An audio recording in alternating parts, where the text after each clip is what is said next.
Hello. Hello.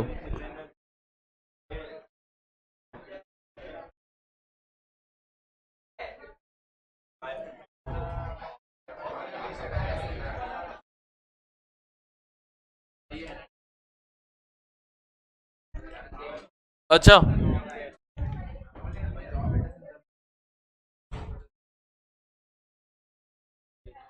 एक question था। पहले ना वो क्वेश्चन जरा इनकम्प्लीट था, मैंने बोला था last time. Question number, page number हमारा कौन सा था बताए? 240। बुक्स निकालो। पेज 240 से ये जो 6, 7, 8 क्वेश्चन है ना, उसका आधा इंफॉर्मेशन मिसिंग है। ठीक है, पहले वो कंप्लीट कर लो, इंफॉर्मेशन फिल कर लो उसका। उसका इंफॉर्मेशन ये रहा: अ bag contains 2 white, 3 blue, 4 red, 5 green and 6 yellow marble. क्या क्या बोला है? पेज नंबर अपना 240। 2 वाइट है, 3 ब्लू है, 4 रेड है, 5 ग्रीन है, ओके, एंड 6 येलो है। ठीक है, इतने मार्बल है इस बैग के अंदर। और ये क्वेश्चन के हिसाब से हम लोग को अभी क्या करना है, ये सारे क्वेश्चंस को सॉल्व करना है। इतना इंफॉर्मेशन, तो उसमें इंफॉर्मेशन उतना प्रिंट नहीं हुआ था, तो बस वो क्लिक कर लो। चलो, ये सॉल्व कैसे करना है इसका आइडिया अभी मैं नहीं देता हूं, तुम लोग को मैंने बाकी रिमेनिंग सम सॉल्व करने को बोला था। यस, आई होप सो कि तुम लोग ने किया रहेगा। ज्यादा देखो, मैं हर एक का बुक तो चेक करते बैठ नहीं सकता कि तुमने किया है कितना किया है। और मैंने तुम लोग को तरीका भी बताया था कैसे करना है, ज्यादा नहीं। एक नोटबुक ले लो, उसी में मत करो, फिर बाद में क्या हो जाएगा, जब तुम लोग रिवाइज करना चाहते हो तुम्हें ही नहीं समझेगा कि अरे वहां पर मैंने कैसे आंसर ये 5/2 निकाला था जो राइट निकला। हम लोग आज क्या करेंगे, जितनी भी क्वेश्चंस है इसके, इसमें लास्ट टाइम जैसे मैंने कोई तो एक टॉपिक के लिए किया था, डायरेक्शन का किया था, ब्लड रिलेशन का किया था, हर एक क्वेश्चन हमने गो थ्रू किया था। तो मैं अभी क्या करूंगा कि इस चैप्टर के जितने भी क्वेश्चन है, क्या करेक्ट आंसर हो सकता है, मैं उसके ऊपर डिस्कशन करूंगा। पहला चीज, करेक्ट आया अच्छी बात है, अगर नहीं आया तो एवरी 10 क्वेश्चन बाद में स्टॉप करूंगा और मैं पूछूंगा कि इसमें तुम्हें क्या मिस्टेक्स हुए हैं, तो वी विल सॉल्व दैट। तो आज का पूरा लेक्चर हम लोग का बेसिकली क्या रहेगा, इसी टॉपिक पे रहेगा। एंड अगर हो जाएगा तो we will start with new chapter which is coding and decoding. ठीक है, जिसका आइडिया तुम लोग को जरा सा मिल गया रहेगा, ब्लड रिलेशन डायरेक्शंस में कैसे किया जाता था करके। ठीक है, फिलहाल के लिए हम लोग स्टार्ट कर लेते हैं। तो यहां पर देख लो, तो क्वेश्चन में, हाँ, हमें कहां से शुरू करना था वो देखते हैं। ठीक है,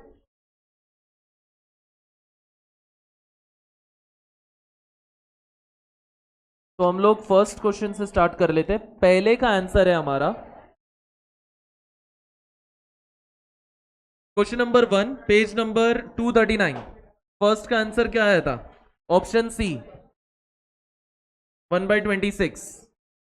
सेकेंड का आंसर है ऑप्शन डी, 1/6। थर्ड का आंसर है ऑप्शन ए, 1/2। फोर्थ का आंसर है यस ए, 13/248। फिफ्थ का आंसर है ए, 41/77। इसमें से पहले 5 क्वेश्चन में से किसी को कोई डाउट है? क्लियर है? फर्स्ट 5 क्वेश्चंस में any one, any student? Clear enough, चलो आगे बढ़ते हैं हम लोग फिर। ओके, 6, 7, 8, हाँ यस बोलो। थर्ड वाले का, थर्ड वाले में क्वेश्चन में क्या दिया है देखो। 3 unbiased coins are tossed, find the probability that we get at least 2 heads। ठीक है, एटलीस्ट शब्द का पहले तो मतलब पता है आपको क्या होता है? मैं अगर बोलूंगा एटलीस्ट, तो इसका मतलब होता है कि, अगर समझो मैंने बोला एटलीस्ट 2, तो इसका मतलब 2 या मोर देन 2। मोर देन 2, इसका मतलब ये रहता है। ठीक है, तो एक मिनट, है ना, मुझे ये एक बॉर्डर लाइन बनाना पड़ेगा कि इससे ज्यादा स्क्रीन तो दिखना नहीं है। हाँ, तो ये इसका बॉर्डर लाइन बन गया। हाँ, अभी यहां पर देखो, 2 या 2 से ज्यादा, रुको ये रब करने दो भाई। अब ठीक है, अब यहां पर क्वेश्चन में लिखा क्या है, 3 कॉइन्स आर टॉस, 3 कॉइन्स है, तो 3 कॉइन्स टॉस करने पे 3 कॉइन्स आर टॉस्ड, तो इसका सैंपल स्पेस क्या होगा? इसका सैंपल स्पेस बनेगा हमारा H H H, H H T, H T H, THH, TTT, TTH, THT और HTT। ये मैंने तुम लोग को लास्ट लेक्चर में समझाया था किस तरह से निकालते हैं करके। इसमें तो कोई डाउट नहीं है ना कैसे ये निकाला जाता है करके। अब इसके बाद मैं यहाँ पर देखना चाहता हूँ कि कितने ऐसे कॉइन्स है जिसमें दो या दो से ज्यादा बार हेड्स दिख रहा है। तो पहले इसमें दिख रहा है मुझे, सेकंड इसमें दिख रहा है 2 हेड्स, थर्ड इसमें 2 हेड्स दिख रहा है, इसमें भी 2 हेड्स दिख रहा है और बाकी किसी में नहीं दिख रहा है। तो मेरे पास यहाँ पर क्या है, यहाँ पर मेरे पास 4 ऑप्शन है। Out of how many option? 8 option. तो इसको कैंसिल करके आंसर कितना आता है? 1/2। अब क्लियर हुआ ये कैसे मिला अपने को? ओके, तो ऑप्शन क्वेश्चन नंबर 3 का आंसर ऑप्शन ए। इसके अलावा कुछ डाउट है 1 से 5 में? ओके, आगे बढ़ू मैं, आपसे भी पूछ रहा हूं, आगे बढ़े हम। ओके, 6, 7, 8 तो मैंने बोला था कि अभी भी मैंने तुम्हें क्वेश्चंस पूरा क्लैरिटी दिया है, इसको तुम लोग सॉल्व कर लेना क्योंकि हम लोग सारे क्वेश्चंस करेंगे तो तुम्हारा शायद से इसको रिलेटेड जो भी डाउट्स है वो भी क्लियर हो जाएगा। ओके, 9th का आंसर देख लेते हैं। 9th क्वेश्चन का आंसर है 54/55, ऑप्शन सी है। ओके, 10th का आंसर है ऑप्शन डी, 11/22। 11/12 रहेगा। I will explain. ठीक है, क्वेश्चन नंबर 10 एक बार देख लेते हैं वापस से। 10th में देखो क्या लिखा है, the probability that A can solve a problem. अभी ऐसा बोला है कि ए है, इसने प्रॉब्लम को क्या कर दिया है? सॉल्व किया। तो इसका प्रोबेबिलिटी कितना बोला है उन्होंने? 2/3। ओके, अब probability that B can solve a problem. अब बी ने प्रॉब्लम को सॉल्व किया है तो इसका प्रोबेबिलिटी कितना है हमारा? 3/4। If both of them attempt the problem. अच्छा, अभी ये वाला वर्ड ध्यान से देखो, both of them attempt the problem. इसका मतलब कोई एक ही बंदा यहाँ पर सॉल्व करने नहीं बैठ रहा है, दोनों भी साथ में सॉल्व करने जा रहे हैं। इसका मतलब अभी एक एग्जाम है, एग्जामिनेशन हॉल में ए भी बैठा है, बी भी बैठा है और ये दोनों बंदे लोग क्या बोल रहे हैं? हम लोग अभी पेपर बैठ के सॉल्व करेंगे।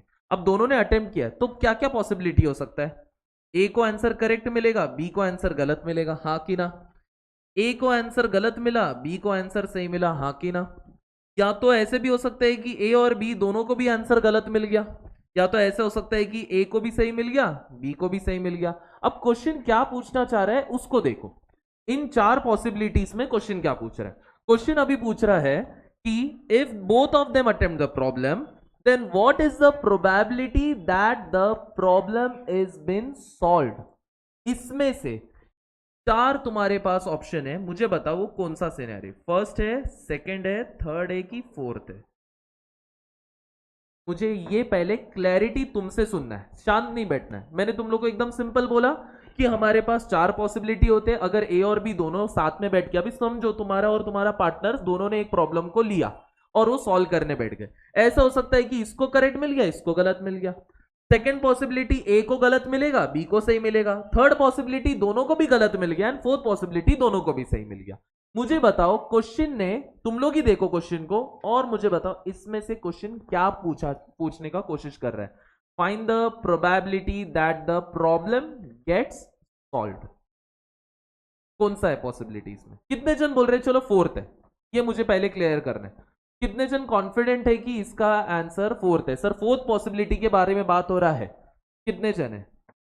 No one. अच्छा, 2 जन ने हाथ उठाया था, बाकी सही में 3 जन पक्का। इसके अलावा देखो माइंड में तुम लोग क्या अगर डाउट रहेगा तो बोलो, कितने जन को लग रहा है फोर्थ है? हाथ क्लियर उठाओ। ओके, बाकियों को कुछ नहीं लग रहा है? It's a simple logical based question. मैंने बोल दिया कि ये सारे पॉसिबिलिटी है, मेरा क्वेश्चन बोल रहा है कि प्रॉब्लम गेट सॉल्व्ड, तो ये 4 में से कौन सा सिनेरियो सही लग रहा है उसके हिसाब से। फर्स्ट कितने जन को सही लग रहा है? सेकंड कितने जन को सही लग रहा है? Okay, third, fourth, okay fourth ही है। ओके, अब मेरा सवाल समझो, फोर्थ क्वेश्चन क्या बोल रहा है पहले वो समझो। फोर्थ में ऐसा दिख रहा है कि ए एंड बी दोनों ने भी प्रॉब्लम को सॉल्व किया, बट मेंशन क्या ऐसा किया है क्या कि ए एंड बी दोनों ने भी प्रॉब्लम सॉल्व किया? क्वेश्चन में मेंशन हुआ क्या है? फिर क्वेश्चन में मेंशन हुआ है कि the probability that the problem is been solved.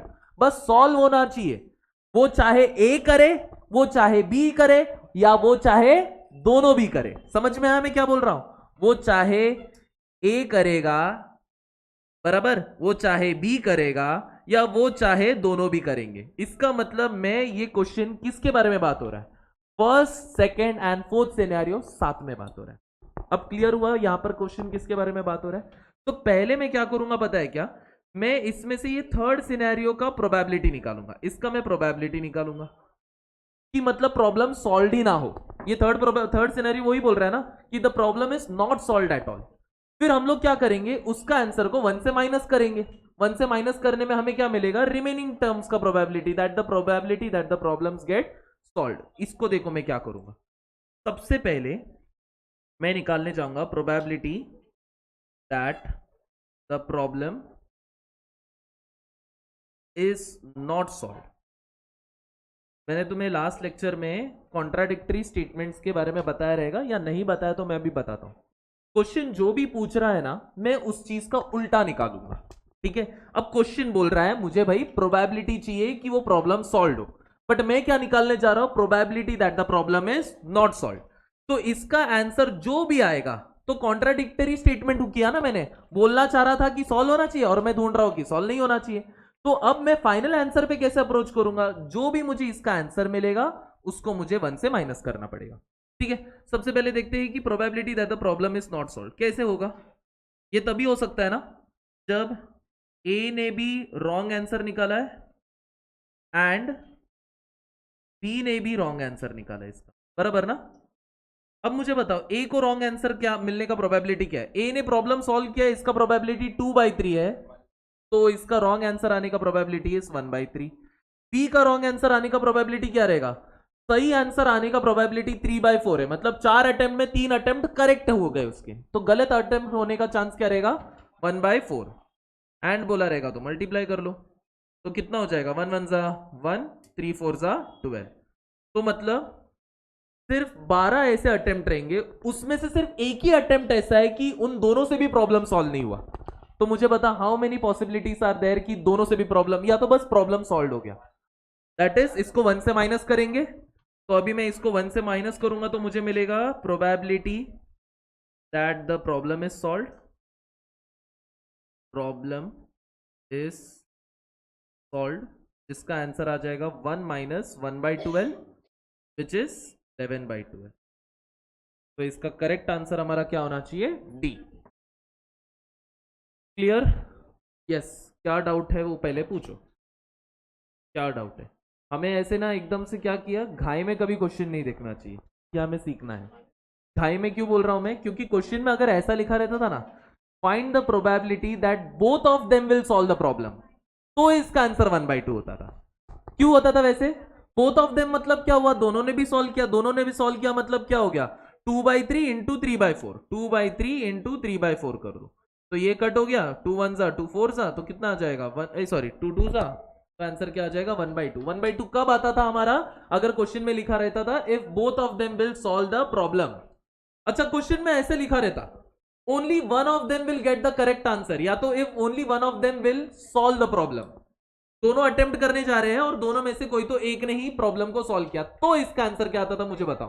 देखो मैं क्वेश्चन को अपने मन से मॉडिफाई कर रहा हूं, तो तुम लोग से आंसर में जो एक्सपेक्टेड है, व्हाट इज द प्रोबेबिलिटी, यही क्वेश्चन लेते हैं, what is the probability that only one of them will solve the problem, what is the probability that only one of them will solve the problem. इसको solve करो, A option मत बोलो, answer बोलो रे।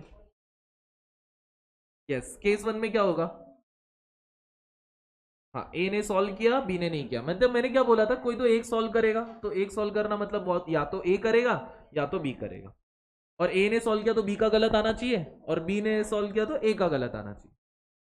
देखो यही 4 पॉसिबिलिटी है, इसमें से मैंने जो बोलना है वो सेकंड और थर्ड में। क्वेश्चंस को देखो किस तरह से, ऐसे भी क्वेश्चन आएगा, देखो इसमें 4 क्वेश्चन बन सकते हैं, ओके।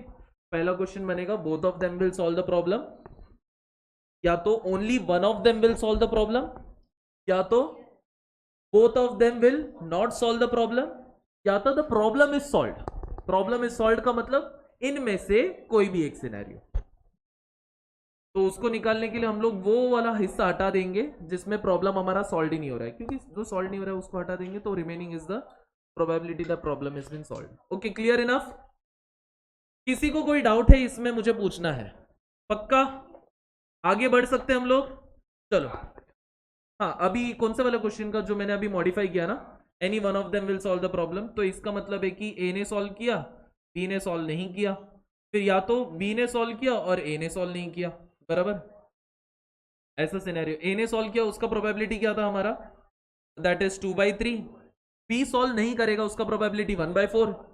बी सॉल्व करेगा, उसका प्रोबेबिलिटी है 3/4, और ए नहीं सॉल्व करेगा, उसका प्रोबेबिलिटी है 1/3।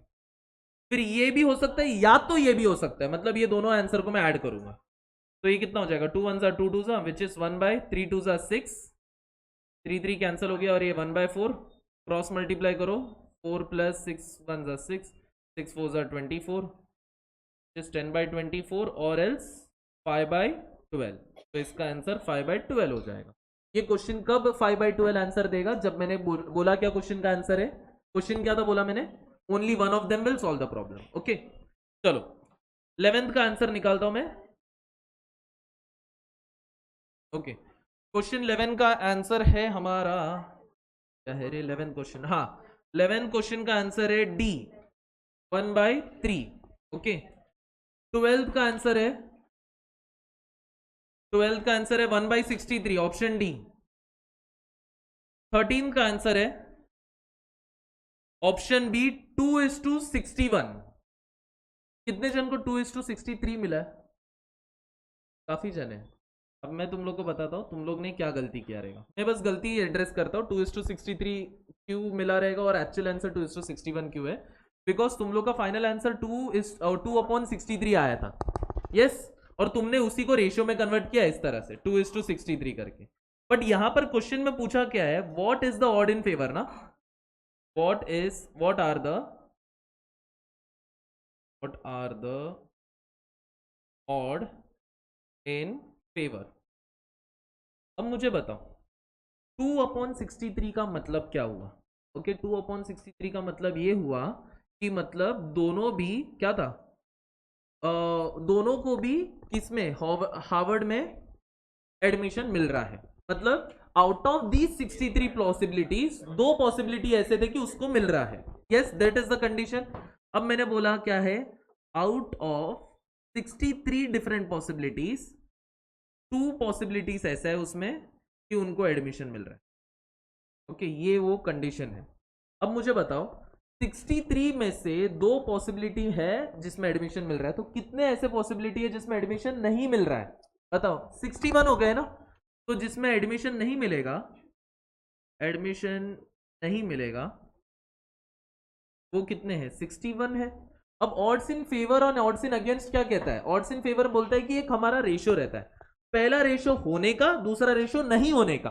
ओके, तो यहां पर मुझे बताओ होने का रेशियो कितना है, होने का रेशियो है हमारा पॉसिबिलिटी 2 है, और नहीं होने का रेशियो कितना है हमारा 61। ओके, तो हमेशा ऑड्स इन फेवर या ऑड्स इन अगेंस्ट हमेशा एक रेशियो बोलता है। फेवर बोलता है कि हाँ इट इज इन फेवर, 2 का मतलब है 2 फेवर में है, 61 का मतलब है 61 नॉट फेवर में है। अगर मैं इसी चीज को प्रोबेबिलिटी में कन्वर्ट करूं तो क्या आएगा, ऊपर का नंबर 2, नीचे का नंबर क्या आएगा, इन दोनों का एडिशन, दैट इज 2/60। अब क्लियर हुआ।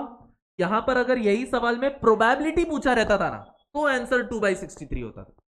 बट इस क्वेश्चन में हमें आंसर में क्या पूछा है, ऑड्स इन फेवर पूछा है, तो क्या करोगे, ये 2 फेवर वाला पार्ट है वो लिखोगे, एंड ये 63 क्या है, टोटल है, तो टोटल में से मैं 2 फेवर का माइनस करूंगा तो मुझे नॉट फेवर मिलेगा, यानी कि 61 नॉट फेवर में, तो इधर डालूंगा 61, तो 2:61 should be the correct answer, not 2:63, तो ऑप्शन बी रहेगा। कितने जन को अभी भी डाउट है इसके ऊपर, इसके ऊपर किसी को डाउट है, क्या आगे बढ़े, चलो आगे बताता हूं। क्वेश्चन नंबर 14 क्लास में ही कराया था ना, क्या था इसका आंसर 14 का, हाँ नहीं 14 का बोल रहा हूं, बी था ना, ओके 3/25। क्वेश्चन नंबर 15 का आंसर हम लोग का क्या है, 1/4, option B. Question number 16 class में कराया था, ऑप्शन ए। 17 का आंसर है क्या था, बी, एंड 18 का आंसर है हमारा ए। 19 क्वेश्चन का आंसर है हमारा, 19 का आंसर है ए, और 20 का आंसर है हमारा 0.6 विच इज ए।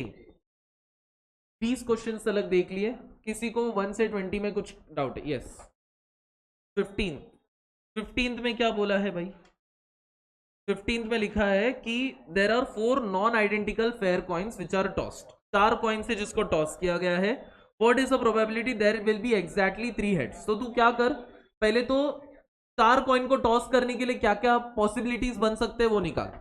तो मैं ऐसे निकालूंगा, H H H H H T H T H T H H, फिर T T T T T H T H T H T T. ये मैंने क्या निकाला है? द पॉसिबिलिटी जिसमें 3 कॉइन्स को टॉस कर रहे हैं। अभी मुझे 4 कॉइन्स के लिए क्या करना पड़ेगा? यही सेम चीज को मैं बार बार रिपीट करूंगा। वापस से रिपीट करता हूं, H T H T H H T T T T T H T H T H T T. अब मैं क्या करूंगा पता है क्या? इसके बाद में मैं सेकंड जो आउटपुट है ना, उसमें मैं लिखूंगा क्या? फर्स्ट में सब जगह पर एच लिखूंगा, सब जगह पर एच। मतलब जो फर्स्ट सेट ऑफ 3 कॉइन्स और टॉस्ट है ना, उसके एंड में एच लिखूंगा, और जो सेकंड सेट है ना, उसमें मैं हर जगह पर टी लिखूंगा। सेकंड सेट में हर जगह पर टी लिखूंगा। ये ले, तेरा पॉसिबिलिटी बन गया है ऑफ 4 कॉइन्स आर टॉस्ड। अब मुझे पूछा गया है कि इसमें से एग्जैक्टली 3 हेड्स किस में है। तो 3 हेड मुझे देखना है किस किस में है। एग्जैक्टली 3, इसमें तो 4 है, ये नहीं चाहिए। इधर है 1, 2 इधर, 3 इधर, फिर और कोई है क्या? हाँ, यहाँ पर एक है, और कोई है क्या इसके अलावा? नहीं। तो कितने हैं हमारे पास? 4 ऐसे पॉसिबिलिटी है। Out of how many possibility? 16 possibility है ना ये। तो 4/16 हो जाएगा, एंड फिर इसको भी कट करेंगे तो 4 1 जा 4 4 जा, तो आंसर क्या आ गया? 1/। अब समझा कैसे किया? ओके, चलो आगे बढ़ते हैं। अच्छा, फिर yes, 20th question exactly. There are 6 tickets to a theatre. ठीक है, ऐसा बोला है। मेरे पास देखो कितने टिकट है? 6 टिकट्स है। मैं इधर लिखता हूं, मेरे पास कितने टिकट है? 6 टिकट है। अब उस 6 में से क्या बोला है? 4 जो है हमारे फ्रंट रो के लिए है, 4 टिकट जो है वो किसके लिए है? Front row. And remaining ticket कहां के लिए रहेगा? रिमेनिंग मतलब 2 टिकट बचेंगे। 2 टिकट किसके लिए रहेगा? नॉन फ्रंट रो रे। बैक रो मत लिख दो रे। अगर तुम लोग पहले बेंच पे नहीं बैठ रहे हो, इसका मतलब नहीं है सीधा लास्ट बेंच में बैठोगे, बीच में किधर भी बैठ सकते हो ना। तो मैं इसे लिखूंगा non front row, non front row. ठीक है, पहला समझो, ऐसा समझो कि एक थिएटर है, हाउसफुल होने जा रहा है, 6 टिकट लास्ट के बचे। उस 6 में से सिर्फ 4 टिकट आगे के लिए है, और बाकी 2 बचे टिकट रैंडमली कोई भी एक प्लेस में रहेंगे। अब आगे उन्होंने क्वेश्चन क्या लिखा है? 3 tickets will be selected at random. 3 tickets को हम लोग ने सिलेक्ट किया इसमें से। तो मैं अभी 3 टिकट को खरीदने जा रहा हूं वहां पर। अब ये 3 टिकट जो मैंने खरीदा है, उसमें कुछ लिखा है क्या उन्होंने? What is the probability that 2 of them are for the front row. इसमें से हम लोग को ये पता लगाना है कि 2 टिकट किसके लिए रहना चाहिए? फ्रंट रो के लिए। अब ये मुझे बताओ, ये मेरा टोटल पॉसिबिलिटी है, ये मेरा टोटल पॉसिबिलिटी है कि मतलब कोई भी पर्सन अगर आएगा तो मैं इतना ही दे सकता हूं, इससे ज्यादा मैं नहीं दे सकता। और ये मैं क्या चाहिए? इसका मुझे प्रोबेबिलिटी निकाल। इस कंडीशन है, ये मेरा कंडीशन है, ऐसा बोलता हूं, ये मेरा कंडीशन। 3 टिकट है मुझे निकालना है, उसमें से मुझे 2 टिकट फ्रंट रो के लिए चाहिए। तो मुझे बताओ, एक टिकट मुझे कहां पर मिलेगा? एक टिकट मुझे नॉन फ्रंट रो पे मिलेगा। हाँ कि ना? समझा कि नहीं? आया ना? बोलो, समझा ना? इधर तलक तुम्हारे पास 6 टिकट है, 4 फ्रंट रो का है, तो बचा हुआ 2 टिकट नॉन फ्रंट रो का होगा। हमारा क्वेश्चन ऐसा नहीं बोल रहा है, क्वेश्चन सीधा क्या बोल रहा है? तुम्हारा 6 टिकट है, उसमें से 4 टिकट फ्रंट रो का है, तो पता लगाओ कि अगर तुमने 3 टिकट खरीदा है तो उसमें से 2 टिकट फ्रंट रो का मिलेगा। इतना ही बोला है। कोई भी क्वेश्चन में मेंशन नहीं करते ये चीज, तुम्हें अंदाजा लगाना है ना कि अगर 6 में से 4 अगर फ्रंट रो का रहेगा, बाकी बचा हुआ कोई दूसरा रहेगा, तो ये मेंशन करो। अब ये मेंशन करने से हम लोग को प्रोबेबिलिटी इजीली मिलेगा। कैसे? देखो, अब इसके बाद मैं क्या करूंगा? अब प्रोबेबिलिटी निकालने का फॉर्मूला क्या होता है? नीचे टोटल होता है हमेशा, बराबर है। तो टोटल मुझे बताओ कितने हैं हमारे पास? 6 टिकट है, उसमें से मैं कितने टिकट को खरीदने जा रहा हूं? 3, बराबर है ना? तो नीचे मैंने क्या लिखा है? 6C3। पहले समझो C क्यों डाला है, क्योंकि मैं टिकट सिलेक्ट करूंगा। 6 ऑप्शन रखा है, उसमें से मैंने 3 को सिलेक्ट कर लिया। समझा तुम लोग को? सिलेक्शन के लिए मैं ये C डालता हूं। आगे ऊपर क्या आएगा वो देखते हैं। ऊपर आएगा मुझे अब क्या चाहिए, मुझे क्या चाहिए, मुझे 2 टिकट चाहिए फ्रंट रो का। अच्छा मुझे बताओ फ्रंट रो के टिकट कितने हैं हमारे पास, कितने हैं, 4 ही है ना। तो मैं 4 टिकट में से 2 टिकट यूज करूंगा फ्रंट रो के लिए। ओके तो इसके लिए मैंने लिखा है 4C2। बट मुझे बताओ क्या मैं सिर्फ 2 ही टिकट खरीदने जा रहा हूं क्या, 3 टिकट खरीद रहा हूं ना। तो बाकी बचा हुआ 1 टिकट किसका रहेगा फिर, नॉन फ्रंट रो। तो मुझे बताओ नॉन फ्रंट रो में कितने टिकट अवेलेबल है, 2 टिकट अवेलेबल है, और उसमें से मैं कितना टिकट लेने जा रहा हूं, 1। तो इधर आ जाएगा 2C1, इसको मल्टीप्लाई करो तुम्हारा आंसर आएगा। 4C2 का आंसर क्या आता है, मैंने बताया था 4 नंबर से शुरू करेंगे और 2 डिजिट्स पीछे लेंगे। तो ये हो गया 4 इंटू 3। ओके डिवाइडेड बाय, ये नीचे 2 है मतलब 2 इंटू 1 मल्टीप्लाई बाय 2C1, मतलब ये देखो 2 नंबर है उससे शुरू करेंगे तो 2 पे ही एंड होगा क्योंकि एक ही डिजिट उन्होंने बोला है, और नीचे 1 है मतलब 1 डिवाइडेड बाय 6C3 का मतलब क्या है, 6 से शुरू करेंगे और 3 डिजिट पीछे जाएंगे। तो 6 5 4, 3 डिजिट पीछे गए। डिनोमिनेटर में क्या आएगा, ये 3 है तो मतलब 3 से उल्टी गिनती करेंगे 3 2 1। अब जो कुछ भी कट हो सकता है इसमें करो। तो अभी मैं देखता हूं नीचे वाले पार्ट में क्या कट हो रहा है। 3 2 ज़ा 6, तो ये 6 कट गया। ओके तो नीचे के पार्ट में बचा है 5 4 ज़ा 20। ऊपर में देखो क्या हो रहा है, 2 2 ज़ा 4, 2 3 ज़ा 6, इधर 6 बच गया, और 2/1 कितना हो गया 2। अब ये कट करते हैं, 2 का टेबल में 10 ज़ा होता है, और 2 का टेबल में 2 3 ज़ा 6, 2 5 ज़ा, क्या आंसर आ गया हमें इधर, 3 ऊपर बचा 5 नीचे, क्या आंसर आना चाहिए 3/5। कुछ डाउट है क्या इसमें, ये क्या किया हमने, क्या किया, कैसे लॉजिक किया। यस 9th वाला, इसमें किसी को डाउट है फर्स्ट ऑफ ऑल, 9th वाला देखते हैं, 9th वाले में क्या बोला है। ओके 9th वाला क्वेश्चन में देखो क्या लिखा है, a box consist of 12 bulbs out of which 4 are defective. ठीक है तो मुझे इतना समझा है, एक बॉक्स है उसमें कितने बल्ब है, 12 बल्ब है। कौन सा क्वेश्चन, 9th बोला था ना, हाँ उसमें कितने डिफेक्टिव है।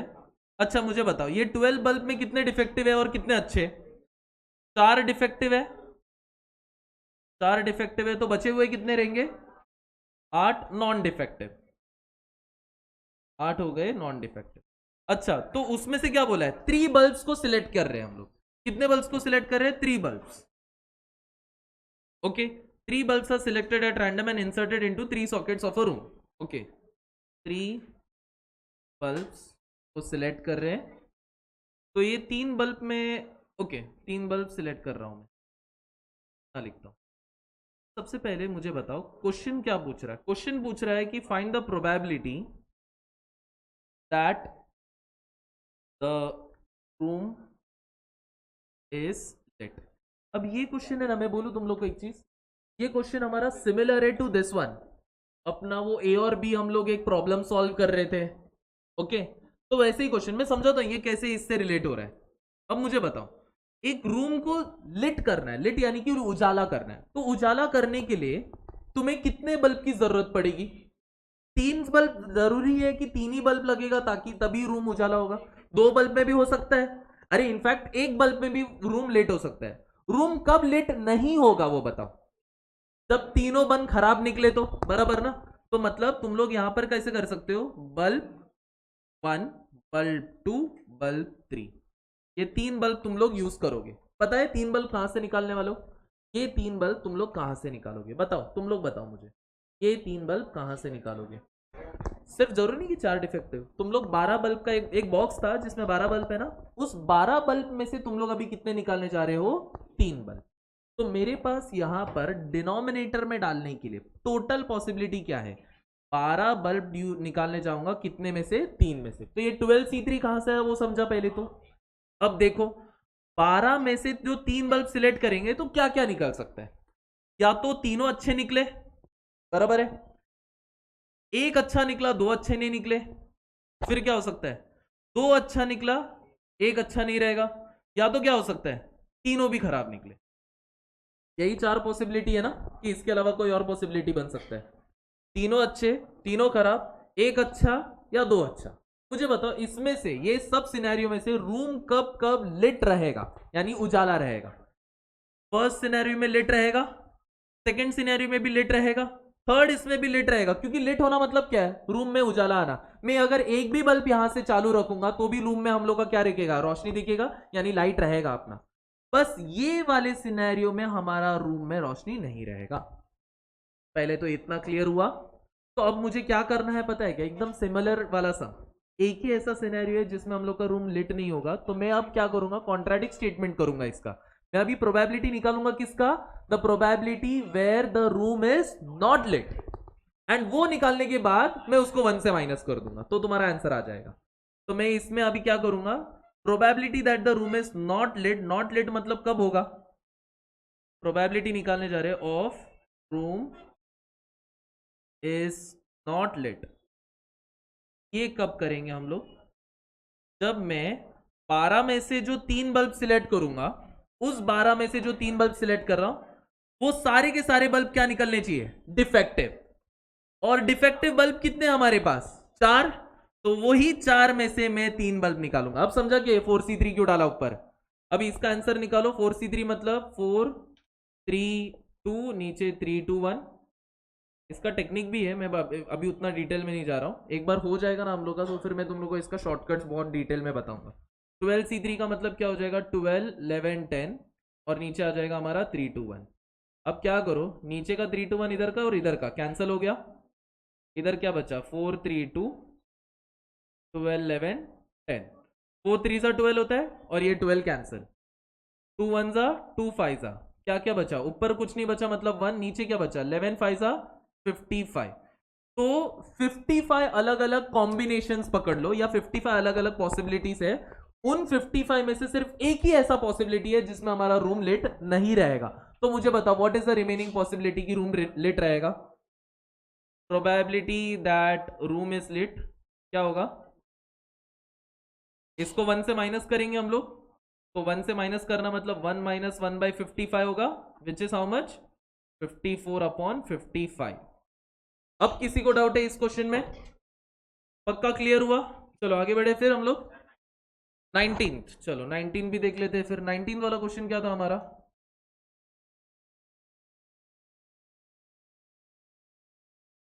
एक 3 डिजिट नंबर को हमें बनाना है, क्वेश्चन नंबर 19। ओके क्या लिखा है, एक 3 डिजिट नंबर हमें बनाना है, formed using the digits 1 2 3 4 with repetition, what is the probability that it is divisible by 4? Class में किया था क्या मैंने,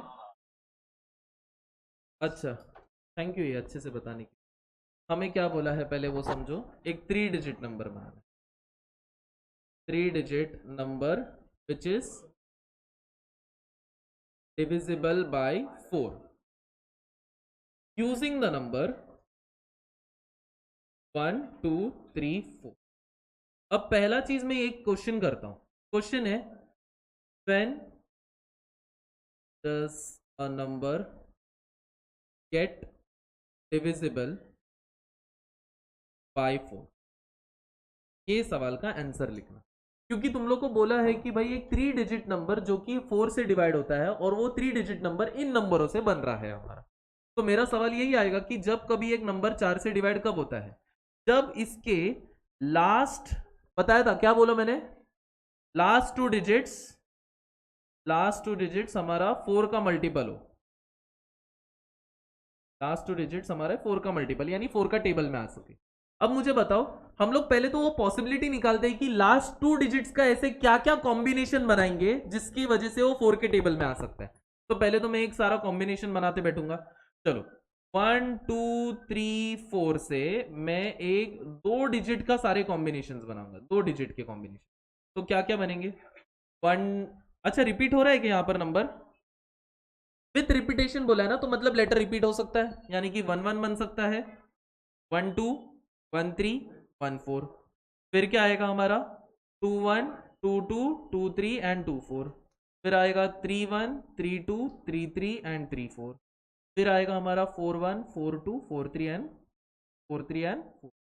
अब इन पॉसिबिलिटीज में से मेरा क्या पॉसिबिलिटी है जो 4 के टेबल में आता है, एक तो ये 12 आएगा, एक तो ये हमारा 24 आएगा, एक तो 32 आएगा और एक तो 44 आएगा। सिर्फ 4 पॉसिबिलिटी है हमारे पास। तो ये समझने का भी कोशिश करो, तो जो 3 डिजिट नंबर बनेगा ना मेरा, वो कैसे बनेंगे? इन्हीं सारे नंबर्स को हमें लास्ट में रखना है। मतलब एग्जाम्पल इधर देके समझाता हूं मैं, वहां पर हो पाएगा। इन्हीं सारे नंबर्स को मुझे लास्ट में रखना है, सब नंबर्स को। 3 डिजिट नंबर है मतलब 3 स्पेसेस रहेंगे, इनमें से ये सारे नंबर मेरे लास्ट के 2 स्पेस खाने वाले हैं। ओके, तो मतलब यहां पर क्या आएगा, या तो 11 आएगा, या तो इधर आ जाएगा 12, ऐसे कोई तो रैंडम नंबर्स आएंगे। तो ये नंबर जो मैं यहाँ पर रखूंगा, स्टार्टिंग में मेरा कोई भी नंबर हो सकता है, क्योंकि मैं रिपीटेशन कर रहा हूं ना यहाँ पर। तो स्टार्टिंग में मैं क्या रख सकता हूँ, 1 डाल दिया, एग्जाम्पल ले लो, 1 डाल दिया।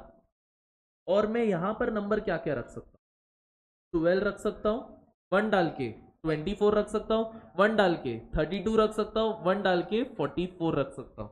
तो मुझे बताओ कितने पॉसिबिलिटी बने ऐसे? ऐसे ये 4 बने। सिमिलरली मैं 2 डाल के भी एक पॉसिबिलिटी बना सकता हूँ। तो मैं 2 डाल के 1 2 डाल सकता हूँ, 2 डाल के 2 4 डाल सकता हूँ, 2 डाल के 3 2 डाल सकता हूँ, 2 डाल के 4 4 डाल सकता हूँ। तो इसकी कितने पॉसिबिलिटी बने, 4। ऐसे हर एक नंबर से मेरे पास 4 4 पॉसिबिलिटी बन रही। 1 डाल के 4 पॉसिबिलिटी, 2 डाल के 4 पॉसिबिलिटी, 3 डाल के 4 पॉसिबिलिटी, एंड 4 डाल के 4 पॉसिबिलिटी। मुझे बताओ कितने पॉसिबल वेज में हम लोग को मिल सकते हैं? 4 इधर से, 4 इधर से, 4 इधर से, 4 इधर से, कितने हो गए? 16 टोटल पॉसिबिलिटीज हो। ओके, ये मेरे पास 3 डिजिट के ऐसे 16 नंबर है जो 4 के टेबल में आते हैं या 4 से डिवाइड हो सकते हैं। तो मुझे बताओ, पहली बात तो हम लोग प्रोबेबिलिटी निकालते किस तरह से? मैंने बोला था प्रोबेबिलिटी कैसे निकाल, डिनोमिनेटर में हम लोग को कुछ तो रखना पड़ता है। अब मैं डिनोमिनेटर में क्या रखूंगा, टोटल। पहली बात बताओ, मेरे पास यहाँ पर कितने डिजिट्स है, 1 2 3 4। इन 4 डिजिट्स की मदद से मैं रब करता हूँ। तुम लोग को ये समझा ना 16 कैसे आया करके, 16 कैसे आया वो क्लियर हुआ? ओके, अब मैं बोल रहा क्या वो देखो, मैं बोल रहा हूं कि मुझे ऐसे टोटल पॉसिबिलिटी निकालना है जो 3 डिजिट नंबर बनेंगे, 1 2 3। मुझे बताओ, पहले बॉक्स में 4 नंबर आ सकते हैं, 1 2 3 4 में से कोई भी। इसमें भी 4 नंबर, इसमें भी 4 नंबर। तो टोटल मिला के मेरे पास कितने नंबर आ गए, 60, सॉरी कितना, 64 है ना? तो मेरे पास टोटल नंबर्स कितने आ गए, 64। अब इन 64 में से हमारे पास वो नंबर कौन से जो 4 डिजिट से डिवाइड हो सकता है, दैट इज 16। पता चला ना 16 कैसे बना करके? हमारे पास 1 डाल के ये सारे नंबर 1 2 3 4, मतलब 12, 1 डाल के 24, 1 डाल के 32, 1 डाल के 44, ऐसे करके हम लोग 1 से 4 नंबर बनाए, 2 से 4 नंबर बनाए, 3 से 4 और 4 से 4, टोटल मिला के 16 ऐसे नंबर बनाए। तो ऊपर 16/64 कट करके आंसर क्या आ जाएगा बताओ, 1/4। अब समझा ये? अब डाउट क्लियर हुआ 1/4 कैसे है?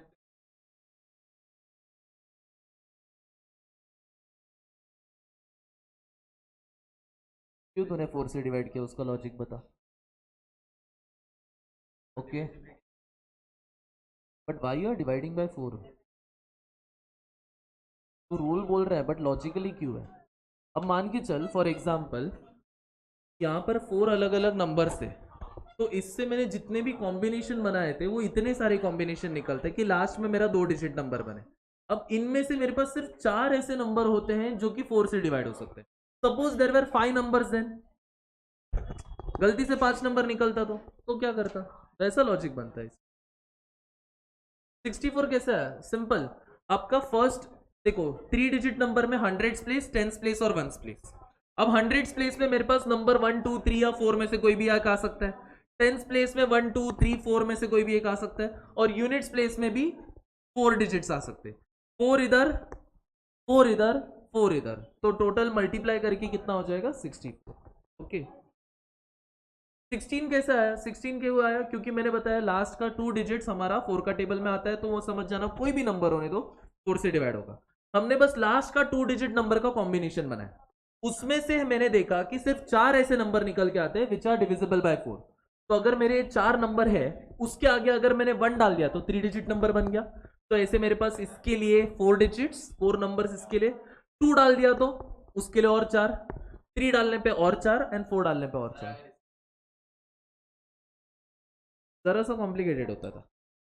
तो अगर विदाउट रिपीटेशन बोला रहता था ना, तो दिस पॉसिबिलिटी वोंट हैपन, क्योंकि 1 1 2 कैसे हो सकता है, रिपीट हो रहा है ना 1 2 बार।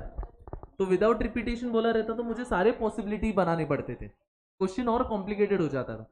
ये कॉम्बिनेशन है ना, इसमें से भी 1 1 पॉसिबल नहीं होता था, 2 2 नहीं होता था, 3 3 नहीं होता था, 4 4 नहीं हो सकता था। सिर्फ इतने ही पॉसिबिलिटी होते थे। ओके, ये बहुत जरा हो सकता था, पॉसिबल है करने को, बट टाइम लग जाता था, टाइम कंज्यूमिंग होता है। क्लियर है ये वाला सम? हाँ। 18 a letter is chosen from an English alphabet. देखो मैंने तुम लोग को एक कंडीशनल प्रोबेबिलिटी का एक सम समझाया था, ये क्लास में मैंने बताया था ना, कंडीशनल प्रोबेबिलिटी का। एब्सेंट था, क्या करें, एब्सेंट रहेगा तो ले ले, डायरेक्ट आंसर बता दूंगा, समझ गया तो अच्छी बात है। कंडीशनल प्रोबेबिलिटी का एक रूल है, हम लोग को कोई भी चीज का एक प्रोबेबिलिटी निकालना है, गिवन इंफॉर्मेशन हमें दिया रहेगा, गिवन इंफॉर्मेशन हमें दिया रहेगा। ओके, इतना समझ के चल, कोई भी चीज का प्रोबेबिलिटी निकालना है, नीचे गिवन इंफॉर्मेशन रहेगा। अब 18 वाले सम में गिवन इंफॉर्मेशन क्या दिया है? गिवन इंफॉर्मेशन है कि देखो क्या लिखा है, किधर है, हाँ, गिवन दैट, अच्छा ये है ना, हाँ, given that it is from the it is a vowel. तो गिवन इंफॉर्मेशन में वो क्या है, वोवल है। अब कितने वोवल होते हैं तेरे पास? 5, तो नीचे 5 डालना है तुझे, नीचे हमेशा गिवन इंफॉर्मेशन। अब ऊपर आता है तेरा प्रोबेबिलिटी, तुझे किसका निकालना है? प्रोबेबिलिटी निकालना है that it is an first 10 letter of an English alphabet जो कि वोवल है। पहले 10 letters of the English alphabet में वोवल कौन से? ए ई आई, 3 ही नंबर है, इसके लिए 3/5। क्लियर है? ऐसे करके सम्स कर सकता है। ओके, आगे बढ़ता हूं कि और है कोई क्वेश्चन? कोई क्वेश्चन है? नहीं, चलो, क्या? ओके, 21 क्वेश्चन का आंसर है अपना ए। मैं 25 तक जाता हूं, फिर उसमें कुछ डाउट है तो बता। 21 का आंसर इज ए, 22 का आंसर इज डी, 23 का आंसर इज बी, 24 का answer is B again 4/7, and 25th का आंसर इज बी अगेन 25/39।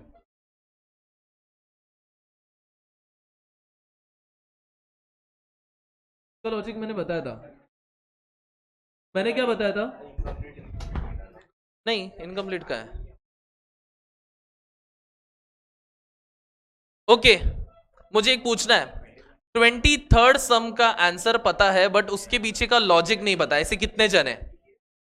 सिर्फ 2 3 4 5 6 7। ओके चलो, 23rd सम का लॉजिक देखो क्या है। Find the probability that a leap year chosen at random will have a 53 Sundays. पहली बात तो एक लीप ईयर में कितने संडेज डेज होते हैं? लीप ईयर में कितने डेज होते हैं? 366 डेज होते हैं। और मुझे बताओ एक हफ्ते में कितने डेज होते हैं? ओके, 1 वीक में हमारे कितने डेज होते हैं? 7 डेज होते हैं। तो मैं क्या करता हूं, पूरे एक लीप ईयर में कितने वीक्स होते? डैश वीक्स, पहले वो फिक्स कर लेते। तुम लोग को ये तो 55 से पता रहेगा कि कोई भी साल होने दो उसमें 52 वीक्स ही होने हैं, पहले चेक कर लेते। मैं 7 को इस नंबर से डिवाइड करूंगा 366 से, तो 7 सॉरी क्या होगा, 5, हाँ 7 5 35, एक बच गया हमारा, 6 नीचे आ गया, 7 2 14 और 2 नीचे आ गया। ये नंबर और ये नंबर क्या कहता है अपना? ये नंबर कहता है कि हमारे पास ऐसे 52 वीक्स है। ओके, हमारे पास कितने वीक्स है? 52 प्लस ये 2 क्या कहता है? प्लस हमारे पास 2 एक्स्ट्रा डेज है। ओके, कहने का मतलब समझा कि तुम्हारा एक लीप ईयर में 52 वीक्स होते हैं एंड 2 एक्स्ट्रा डेज, ये डिवीजन में ये समझा हमें। अब जो यहां पर से 2 एक्स्ट्रा डेज है, इसी का हमें लॉजिक समझना पड़ेगा। अब 2 एक्स्ट्रा डेज कैसे कैसे जोड़ी में आ सकते हैं? या तो संडे और मंडे हो सकता है, या तो मंडे ट्यूसडे में हो सकता है, या तो ट्यूसडे वेनेसडे, या तो वेनेसडे थर्सडे, और या तो थर्सडे एंड फ्राइडे, या तो फ्राइडे एंड सैटरडे, या तो सैटरडे एंड संडे। अब मुझे तुम लोग बताओ, इसमें संडे कहाँ कर दिख रहा है? इधर एक दिख रहा है, इधर एक दिख रहा है, मतलब देयर आर 2 पॉसिबिलिटीज जहां पर संडे आ जाएगा हमारा। Out of how many possibilities? 1 2 3 4 5 6 7। अब सर इसके पीछे 53 संडेज का क्या लॉजिक है? मुझे बताओ, 52 वीक्स होते हैं तो 52 बार संडे तो मिलेगा ही मिलेगा। अब जो 2 एक्स्ट्रा दिन है तो उसमें वो एक्स्ट्रा संडे कब कब आ सकता है, वो या तो यहां पर आ सकता है या तो यहां पर आ सकता है।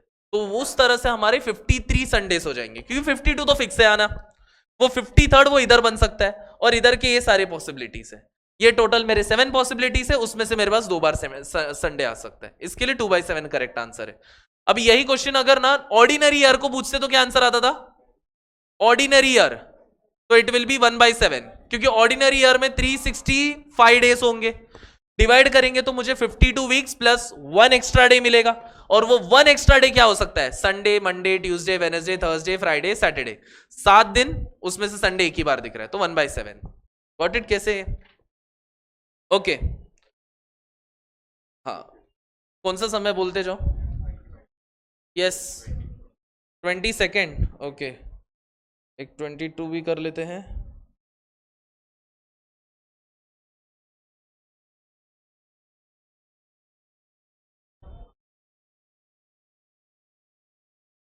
पहले नोट कर लो।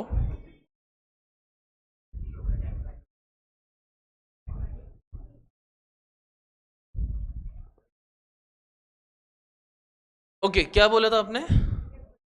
22 में लिखा है there are 36 tickets number from 1 to 36 in a box, 2 tickets are selected at random, find the probability that the number on them is a perfect square. Class में कराया था ना ये सब, डाउट सॉल्विंग में कराया था क्या? ओके आपको लॉजिक समझा ना अभी कैसे करते हैं, तो just do it my own. अब देखो 22 में क्या दिया है, जरा फास्ट करना पड़ेगा क्योंकि और भी क्वेश्चंस बचे हमारे पास, और 25 क्वेश्चंस हमें और करने। 22 में there are 36 tickets number from 1 to 36। Okay 2 tickets को सिलेक्ट कर रहे हैं, मुझे बताओ कितने टिकट सिलेक्ट हो रहे हैं? 2। 36 में से 2 टिकट सिलेक्ट होने जा रहा है। लॉजिक समझा? यहां पर 36 टिकट से उसमें से 2 में सिलेक्ट कर रहा हूं। आगे क्या लिखा है? आगे लिखा है कि 2 टिकट जो रैंडमली सिलेक्ट हो रहे हैं वो परफेक्ट स्क्वायर है। मुझे बताओ 1 से 36 के बीच में परफेक्ट स्क्वायर कौन से? पहली बात, जिसको नहीं पता परफेक्ट स्क्वायर क्या होता है, ये एक ऐसा नंबर है जो कोई भी रैंडम नंबर का स्क्वायर करके मिलता है। तो मुझे बताओ 1 का स्क्वायर करेंगे तो 1, तो 1 इज अ परफेक्ट स्क्वायर। 2 का स्क्वायर करने पे 4, तो 4 इज अ परफेक्ट स्क्वायर। ऐसे में 9 भी परफेक्ट स्क्वायर हो गया, 16 भी परफेक्ट स्क्वायर हो गया, 25 भी परफेक्ट स्क्वायर हो गया, एंड 36 भी एक परफेक्ट स्क्वायर हो गया। तो मुझे बताओ ऐसे कितने नंबर है जो परफेक्ट स्क्वायर है? कितने नंबर है? 6 नंबर है। अब मैं क्या करूंगा, यही 6 में से मैं 2 को निकालूंगा, समझा? 6 में से यही 2 को निकालूंगा। अभी इसको सॉल्व करना और आंसर निकालो। अच्छा क्वेश्चन में ऐसा होता तो मैं इसी को मॉडिफाई करता हूं, देखते तुम लोग को इसको स्ट्रॉन्ग बनाना है। 36 टिकट्स है 1 to 36 नंबर का। सुनो मेरे ध्यान से, सवाल सुनो। What logic will you apply, मुझे बस उतना जानना है, बाकी तुम लोग कर लोगे, वो मुझे इतना अच्छे से पता। 36 टिकट्स है, 1 to 36 नंबर दिया है, 2 tickets are been drawn at randomly. What is the probability that the first ticket drawn is a perfect square and the second ticket drawn is not a perfect square? 2 ticket निकालने जा रहे हो, पहला ticket निकालोगे तो वो perfect square निकला, दूसरा टिकट निकालोगे तो वो परफेक्ट स्क्वायर नहीं निकला। क्या लॉजिक लगाओगे? 62 माइनस क्यों करोगे? 2 टिकट जो निकाल रहे हो, एक परफेक्ट स्क्वायर है तो दूसरा परफेक्ट स्क्वायर नहीं है। हाँ 62 माइनस क्या बोला था तूने? 36। 6 माइनस 2 किया तो वो लॉजिक नहीं है। मैंने क्वेश्चन को देखो, इसको सॉल्व करके तुम्हारा आंसर आ जाएगा। मैंने देखो जस्ट एक क्वेश्चन को हल्का मॉडिफाई किया कि तुम लोग का पूरा चुप ही बैठ गए, आंसर आ जाना चाहिए था अभी तक। एक परफेक्ट स्क्वायर बनेगा और दूसरा ticket not a perfect square. Perfect square, पहली बात तो मुझे बताओ परफेक्ट स्क्वायर ऐसे 6 ही है, परफेक्ट स्क्वायर नहीं है ये कितने नंबर है? 30 नंबर होंगे। सर कैसे? 36 में से अगर 6 परफेक्ट स्क्वायर बनाते तो बाकी बचे हुए परफेक्ट स्क्वायर नहीं रहेंगे। अब मुझे बताओ यहां पर 36 में से मुझे 2 टिकट सिलेक्ट करना था, तो 36C2। अब एक टिकट जो रहेगा वो परफेक्ट स्क्वायर होगा, मतलब 6 में से मैं एक सिलेक्ट करूंगा जो परफेक्ट स्क्वायर होगा, एंड रिमेनिंग 30 टिकट्स में से मैं एक सिलेक्ट करूंगा जो परफेक्ट स्क्वायर नहीं होगा, तो यानी कि 30C1। इस तरह से इसका लॉजिक बन। 6c1 इंटू 30c1, क्योंकि ये 6 परफेक्ट स्क्वायर में से एक निकालना है, ये 30 जो परफेक्ट स्क्वायर नहीं है उसमें से एक निकालना है, और यहां पर मेरे टोटल पॉसिबिलिटी। हाँ 6c1 का मतलब क्या हुआ, 6 मतलब क्या है, व्हाट इज 6, ये 6 के इंडिकेशन क्या देना चाह रहा हूं मैं, कितने परफेक्ट स्क्वायर है आपके पास, 6 परफेक्ट स्क्वायर है। मैंने क्या बोला था क्वेश्चन में कि मुझे एक कार्ड परफेक्ट स्क्वायर चाहिए और एक परफेक्ट स्क्वायर नहीं चाहिए, जो चाहिए था वो एक ही चाहिए मुझे, तो 6 में से मैं एक सिलेक्ट करूंगा उसमें। अब मेरा परफेक्ट स्क्वायर कितने नहीं है, 30, उसमें से मैं एक निकालूंगा, दैट इज 30c1। समझ में आया, दैट इज द रीजन मैंने इसको अलग अलग लिखा है। अगर मुझे बोला रहता कि दोनों टिकट परफेक्ट स्क्वायर नहीं होने चाहिए, तो it will B 30c2 upon 36c2। 30c2 क्यों, क्योंकि 30 ऐसे नंबर है जो कि परफेक्ट स्क्वायर नहीं है, उसमें से मुझे 2 चाहिए। ये कॉम्बिनेशन कैसे यूज करना है ना, वो पहले सीख लो। एक बार ना क्वेश्चन रीड करते ही अपने आप से ट्रिक आना चाहिए, हाँ ये क्वेश्चन क्या बोल रहा है तो मेरा कॉम्बिनेशन लॉजिक क्या लगेगा करके। अब कोई डाउट इसके बाद, 20 सेकेंड मैंने क्लियर कर लिया, और इसको सॉल्व करने पे तुम्हारा आंसर मिल जाएगा। हाँ 24th भी,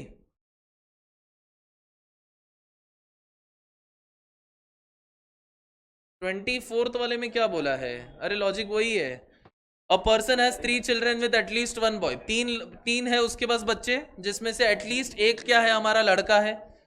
तो मुझे बोला है find the probability that of having 2 boys among the children. तो देखो हमें पता है एक लड़का है, पर्सन है जिसके पास 3 बच्चे। अब ये 3 चिल्ड्रन कैसे कैसे हो सकते, एक लड़का 2 लड़की, कम से कम एक लड़का रखना है, वो दिमाग में रखो। या तो एक लड़की एक लड़का एक लड़की, ये भी पॉसिबिलिटी हो सकता है ना, first child is a boy, second child is a girl, third child is a girl. या तो ऐसा होगा कि first child is a girl, second boy निकला, थर्ड गर्ल, या तो ऐसे गर्ल गर्ल बॉय। या तो क्या हो सकता है, 2 लड़के एक लड़की, लड़का लड़की लड़का, लड़की लड़का लड़का। उन्होंने बोला एटलीस्ट 1 ना, मतलब एक या एक से ज्यादा, या तो क्या हो सकता है, तीनों लड़के। मेरे पास बताओ ऐसे कितने पॉसिबिलिटी निकल गया है, 7 पॉसिबिलिटी निकल गया है। एंड इस 7 में से मेरे पास ऐसे कितने पॉसिबिलिटी है जिसमें हमारे पास क्या बोला है, एटलीस्ट 2 आर बॉयज। इसमें से अभी कितने, 2 लड़के हैं सिर्फ, यहां पर एक 2 लड़का है, यहां पर 2 लड़के हैं, यहां पर 2 लड़के हैं, और यहां पर 2 लड़के। कितने पॉसिबिलिटी है, 4 ऐसे पॉसिबिलिटी। इसके लिए इसका आंसर 4/7 निकल गया। ये कंडीशनल प्रोबेबिलिटी वाला समय, कंडीशनल प्रोबेबिलिटी है। उन्होंने कंडीशन दिया ना कि हम लोग को गिवन इंफॉर्मेशन है कि इतने पॉसिबिलिटीज में से सिर्फ कंडीशन ये है कि एटलीस्ट एक लड़का है, वो हमें गिवन है, एटलीस्ट एक लड़का गिवन है। प्रोबेबिलिटी निकालना है कि उसमें से एटलीस्ट 2 लड़के हो, तो ऐसे कर सकते हैं इसको। अब क्या आगे बढ़े हम लोग, any questions? Okay, page number 242 का अब directions for the question 1 to 25। First का आंसर है हमारा सी 41%, सेकंड का आंसर है हमारा बी, थर्ड का आंसर है सी, फोर्थ का ए, फिफ्थ का क्या था, ए, फिफ्थ का ए, सिक्स का इट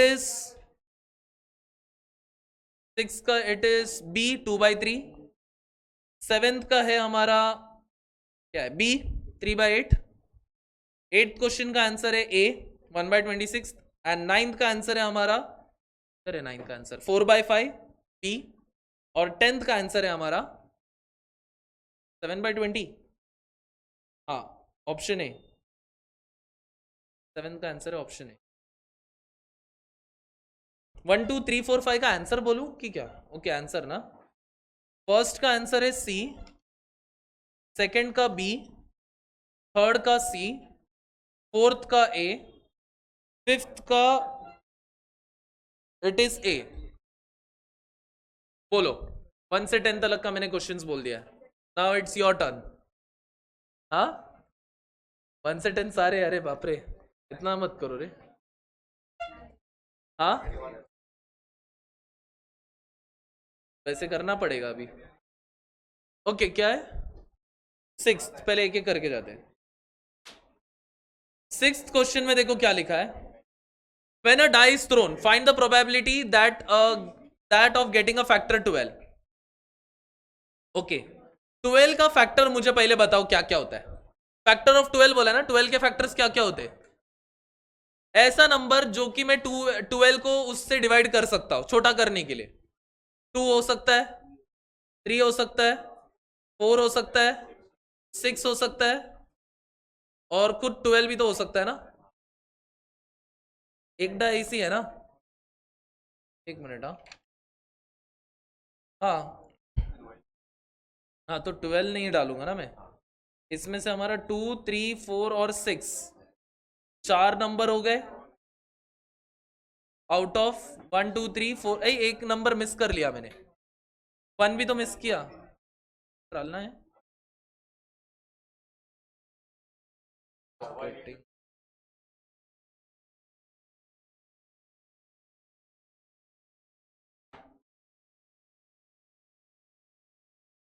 एक डाई में हमारे 6 ही नंबर होते हैं ना.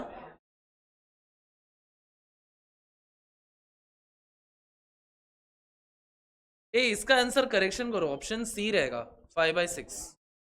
ऑप्शन सी 5/6, क्योंकि मैंने 1 को मिस कर दिया था. 1 को मिस कर दिया था मैंने. ठीक है, सो इट इज 1, 2, 3, 4, 4, 6 एंड 12. एक डाई में 6 नंबर है.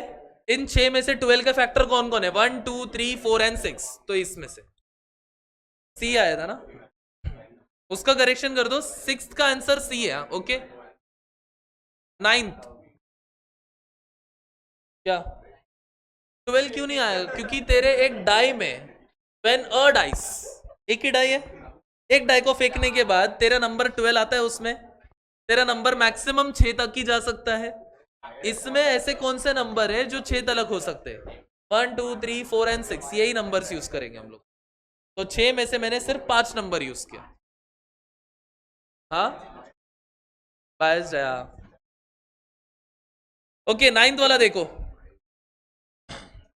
आउट ऑफ, ये सुनो, 9th वाले क्वेश्चन में क्या दिया है सुनो. Out of 150 families in a village, कितने फैमिलीज है? 150 है. ओके, अभी 150 फैमिली में से 100 फैमिलीज एक न्यूज़पेपर रीड करता है हिंदूज को, द हिंदूज करके. तो एच लिखता हूं इसको मैं. और अरे यार, ये पहले जैसा issue. Just a minute.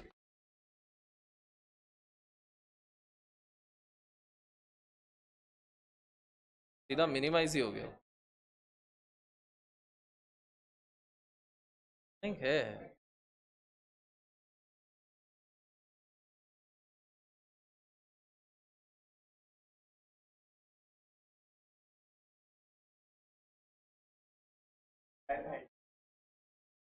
Okay,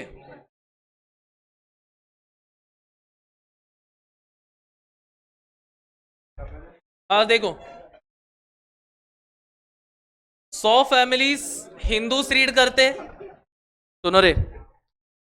और नहीं, हाँ, 80 फैमिलीज क्या रीड करते हैं? टाइम्स ऑफ इंडिया रीड करते. अब तुम लोग को लग रहा है हाँ सर बराबर है ना. आपके पास 150 फैमिली है, 100 फैमिलीज हिंदूस रीड कर रहे हैं, 80 families times of India read कर रहे हैं. ऐसे देखा जाए तो हमारे 180 हो गया ना. 180 हो गया, तो बचा हुआ, हाँ, बचा हुआ फिर फैमिली क्या हो गया? कहां पर अचानक से पैदा हो गए क्या?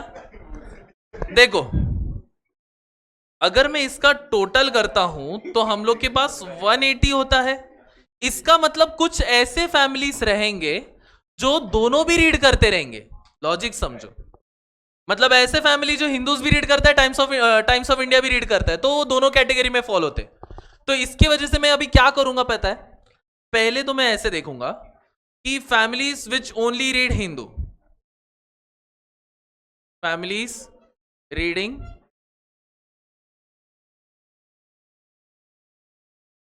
हिंदूस, यानी कि मैं इधर एच का बात कर रहा हूं, विच इज 100. अब मैं फैमिली बात कर रहा हूं. अच्छा, मैं प्रोबेबिलिटी निकाल देता हूं ना. Probability of reading Hindu is 100/150. Total मेरे पास फैमिली 150 है ना, तो 100/150 हो जाएगा. Families which are reading Times of India, probability of t which is how much family, how many families are reading 80, तो ये 80 upon 100 हो गया, तो सॉरी 100 क्यों रे, 150 ना, 150 फैमिलीज में से 80। अच्छा, अब जो ऐसे फैमिलीज है रीडिंग बोथ, अब ये कौन बताएगा? बोथ का मतलब हो गया इंटरसेक्शन, यानी कि H इंटरसेक्शन T कितने होंगे बताओ? 150 फैमिली थे, 100 इधर है, 80 इधर है, मतलब टोटल 180 होने चाहिए। 180 है बट हमारे पास फैमिली 150 ही है, मतलब जो ऐसे फैमिलीज है जो दोनों भी रीड करते हैं वो कितने रहेंगे इसमें से? 180 minus 150 which is gives you 30। तो ऐसे फैमिलीज कितने होंगे? 30 आउट ऑफ 150। ये समझो कैसे आया, 30 कैसे आया वो फिगर आउट करते। आपका ये दोनों ऐड करके 180 होता है बट आपके फैमिली से 150 है, इसका मतलब 30 एक्स्ट्रा है। वो 30 कौन हो गए? ऐसे फैमिलीज जो दोनों भी जगह पर थे, इधर भी थे इधर भी थे। और आप इसको ना इस तरह से भी निकाल सकते हो, जो ये 150 है ना, इसको हम लोग यूनियन मानते, ये आपका प्रोबेबिलिटी ऑफ H, ये आपका प्रोबेबिलिटी ऑफ T। एक फॉर्मूला है ना हमारा, कोई भी चीज का यूनियन निकालना है तो क्या करते? वो दोनों चीज को ऐड करते और उसमें से इसका इंटरसेक्शन को माइनस करते। H यूनियन T आपको पता है 150 है, H का वैल्यू 100 है, T का वैल्यू कितना है 80, आपको ये नहीं पता। प्लस करके कितना हो गया? 180। अब यहां पर ये प्लस हो रहा है, उधर जाके minus 180 minus 150 is equal to H intersection T। कितना मिल के आ गया यहां पर? 30। या तो ऐसे आप मैथमेटिकली करो, लॉजिक लगा के करो, दिख रहा नहीं रहेगा तो ओके। क्या मेरा ये हो गया क्या? कब से चालू ही था ना, नॉट रिस्पॉन्डिंग। हाँ अभी हो गया। ये देखो, ये हमारा मैथमेटिकल फॉर्मूला था, union is equal to H plus T minus the intersection. ये फॉर्मूला डाल के भी आपको मिल जाएगा, या तो लॉजिक लगाओ ना। ला तुम लोग का अगर ये दोनों को टोटल मिलाएंगे तो 180 हो रहा है, बट हमारे पास फैमिलीज ही 150 थे, मतलब बचे हुए फैमिलीज क्या रहेंगे? जो दोनों भी रीड करते। ओके, ऐसे करके मुझे ये मिल गया। अब मुझे बताओ क्वेश्चन में क्या निकालना है? क्वेश्चन में निकालना है what is the probability that a family selected at random reads only one newspaper. कैसे निकालोगे? ऐसा फैमिली जो सिर्फ एक ही न्यूज़पेपर रीड करता है। तो 30 फैमिली है मेरे पास जो दोनों भी रीड करते हैं। अब वो 30 मेरा यहां पर भी हो सकता है और वो 30 मेरा यहां पर भी है, करेक्ट है ना हमारा? 30 इधर भी है, 30 इधर भी है। इसमें से अगर मैं 30 फैमिली माइनस करूंगा तो कितने बचेंगे? 70 बचेंगे। इसमें से मैं 30 माइनस करूंगा तो कितने बचेंगे? 50 बच गए। ओके, इसका मतलब एक क्लियर इंडिकेशन है कि 70 फैमिलीज है जो सिर्फ और सिर्फ क्या रीड करता है? द हिंदूस रीड करता है। और 50 फैमिली है जो सिर्फ और सिर्फ टाइम्स ऑफ इंडिया रीड करता है। और 30 फैमिली है जो दोनों भी रीड करते हैं। अब तुम लोग लॉजिक लगाओ, 150 बन रहे कि नहीं? 70 प्लस 50 120, 120 प्लस 30 कितना हो जाएगा? 150। तो मतलब हमने पूरा इसका डिवीजन कर लिया। अब मेरा बताओ इसका आंसर क्या आना चाहिए? क्या आंसर आना चाहिए? क्या लॉजिक लगाया 4/5 निकालने के लिए? मुझे बताओ। 70 फैमिली से जो सिर्फ और सिर्फ क्या रीड करते हैं? Only Hindus. और कौन से फैमिली से रे अपने? हाँ, 50 फैमिली से जो सिर्फ और सिर्फ क्या रीड करते? Only times of India. तो मिला के मेरे कितने फैमिलीज हो गए? तो 120 फैमिलीज कौन हो गए?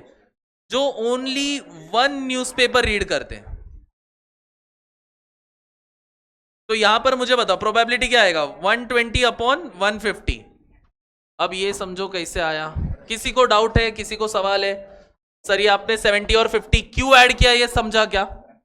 70 कैसा आया? जो कि मेरे पास टोटल 100 फैमिलीज थे, मैं देखा हूं कि 30 फैमिली ऐसे जो दोनों भी जगह पर थे, तो इसमें से मैंने 30 हटा दिया तो 70 बच गया। और 70 सिर्फ और सिर्फ वो एक ही न्यूज़पेपर रीड करते। 80 है हमारे फैमिलीज थे जो times of India newspaper read करते, बट उसमें ऐसे कुछ भी और लोग रहेंगे ना जो दोनों भी रीड करते थे, माइनस करके 50 बच गया। दोनों को ऐड किया तो 120, तो 120 क्या निकला? वो फैमिली जो सिर्फ और सिर्फ कोई तो एक न्यूज़पेपर रीड करता है, या तो द हिंदूस या तो द टाइम्स ऑफ इंडिया। तो मेरे पास ऐसे इसका प्रोबेबिलिटी निकालने पूछा है, तो हमारे पास वैल्यू है 120, टोटल है हमारे पास 150। डिवाइड करो और इसका आंसर निकाल लो, 4/5 आंसर आ जाएगा। तो this is your correct answer. और कौन सा डाउट है? आगे बोलो। 6th हो गया, 9th हो गया।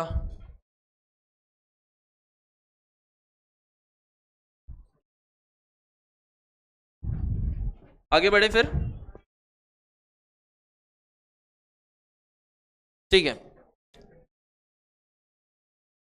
फिर भी अगर तुम लोग का डाउट्स क्लियर नहीं हो रहे रहेंगे ना, तो इधर भी तो मुझे पूछो, आफ्टर क्लास बैठ के हम लोग डाउट सॉल्व करते। 11th का ऑप्शन सी है, 11th का सी, 12th का सी, 13 का डी, 14 का ए, 15th का क्या है रे? 15, हाँ 15 का अलग अलग है ना? हाँ हाँ, बस उसका 4th वाला बचा है ना। चलो तो फिर 4th वाले पे ही डायरेक्ट आते हैं ना, क्यों इतना मगजमारी करने का। क्वेश्चन नंबर 15 का 4th वाला,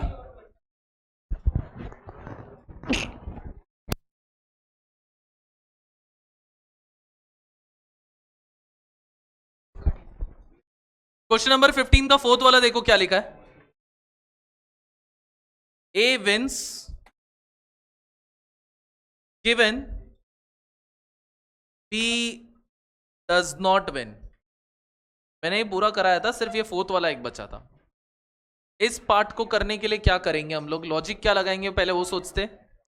पहली बात तो हम लोग को यहां पर पता है कि ये क्वेश्चन में डिपेंडेंसी का है सम की इंडिपेंडेंट इवेंट्स है। 15th वाला क्वेश्चन, ये सारे जो कंडीशंस दिए हैं इससे क्या समझा कि वो इंडिपेंडेंट इवेंट्स है कि डिपेंडेंट इवेंट्स है? डिपेंडेंट है ना। क्यों डिपेंडेंट है? क्योंकि बोला गया है there can only be one winner. मतलब अगर ए जीत गया तो बी सी डी सब हार गए, बी जीत गया मतलब ए सी डी हार गए। मतलब कोई भी पर्सन का जीतना डिपेंड करेगा कि दूसरे वाले का रिजल्ट क्या था करके। और मैंने तुम्हें बताया था कि डिपेंडेंट इवेंट में क्या होता है करके। अब पहला चीज, हम लोग को ए जीतना है given B does not win. तुम लोग का ऐसे ही लॉजिक, जिसने कंडीशनल प्रोबेबिलिटी बैठे थे मेरा लेक्चर या उसका वीडियो देखा था, ये मस्त रे।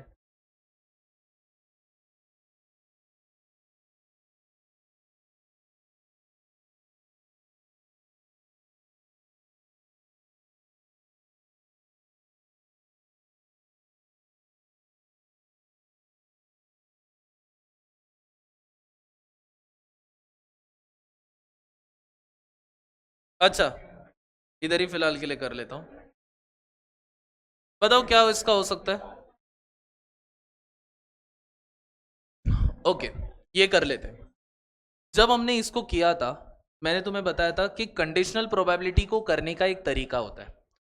डिनोमिनेटर में हम लोग हमेशा कंडीशनल प्रोबेबिलिटी को कैसे निकालते हैं? पहले तो प्रोबेबिलिटी किसका निकालना है वो देखते हैं। प्रोबेबिलिटी किसका निकालना है? जिसमें ए जीते।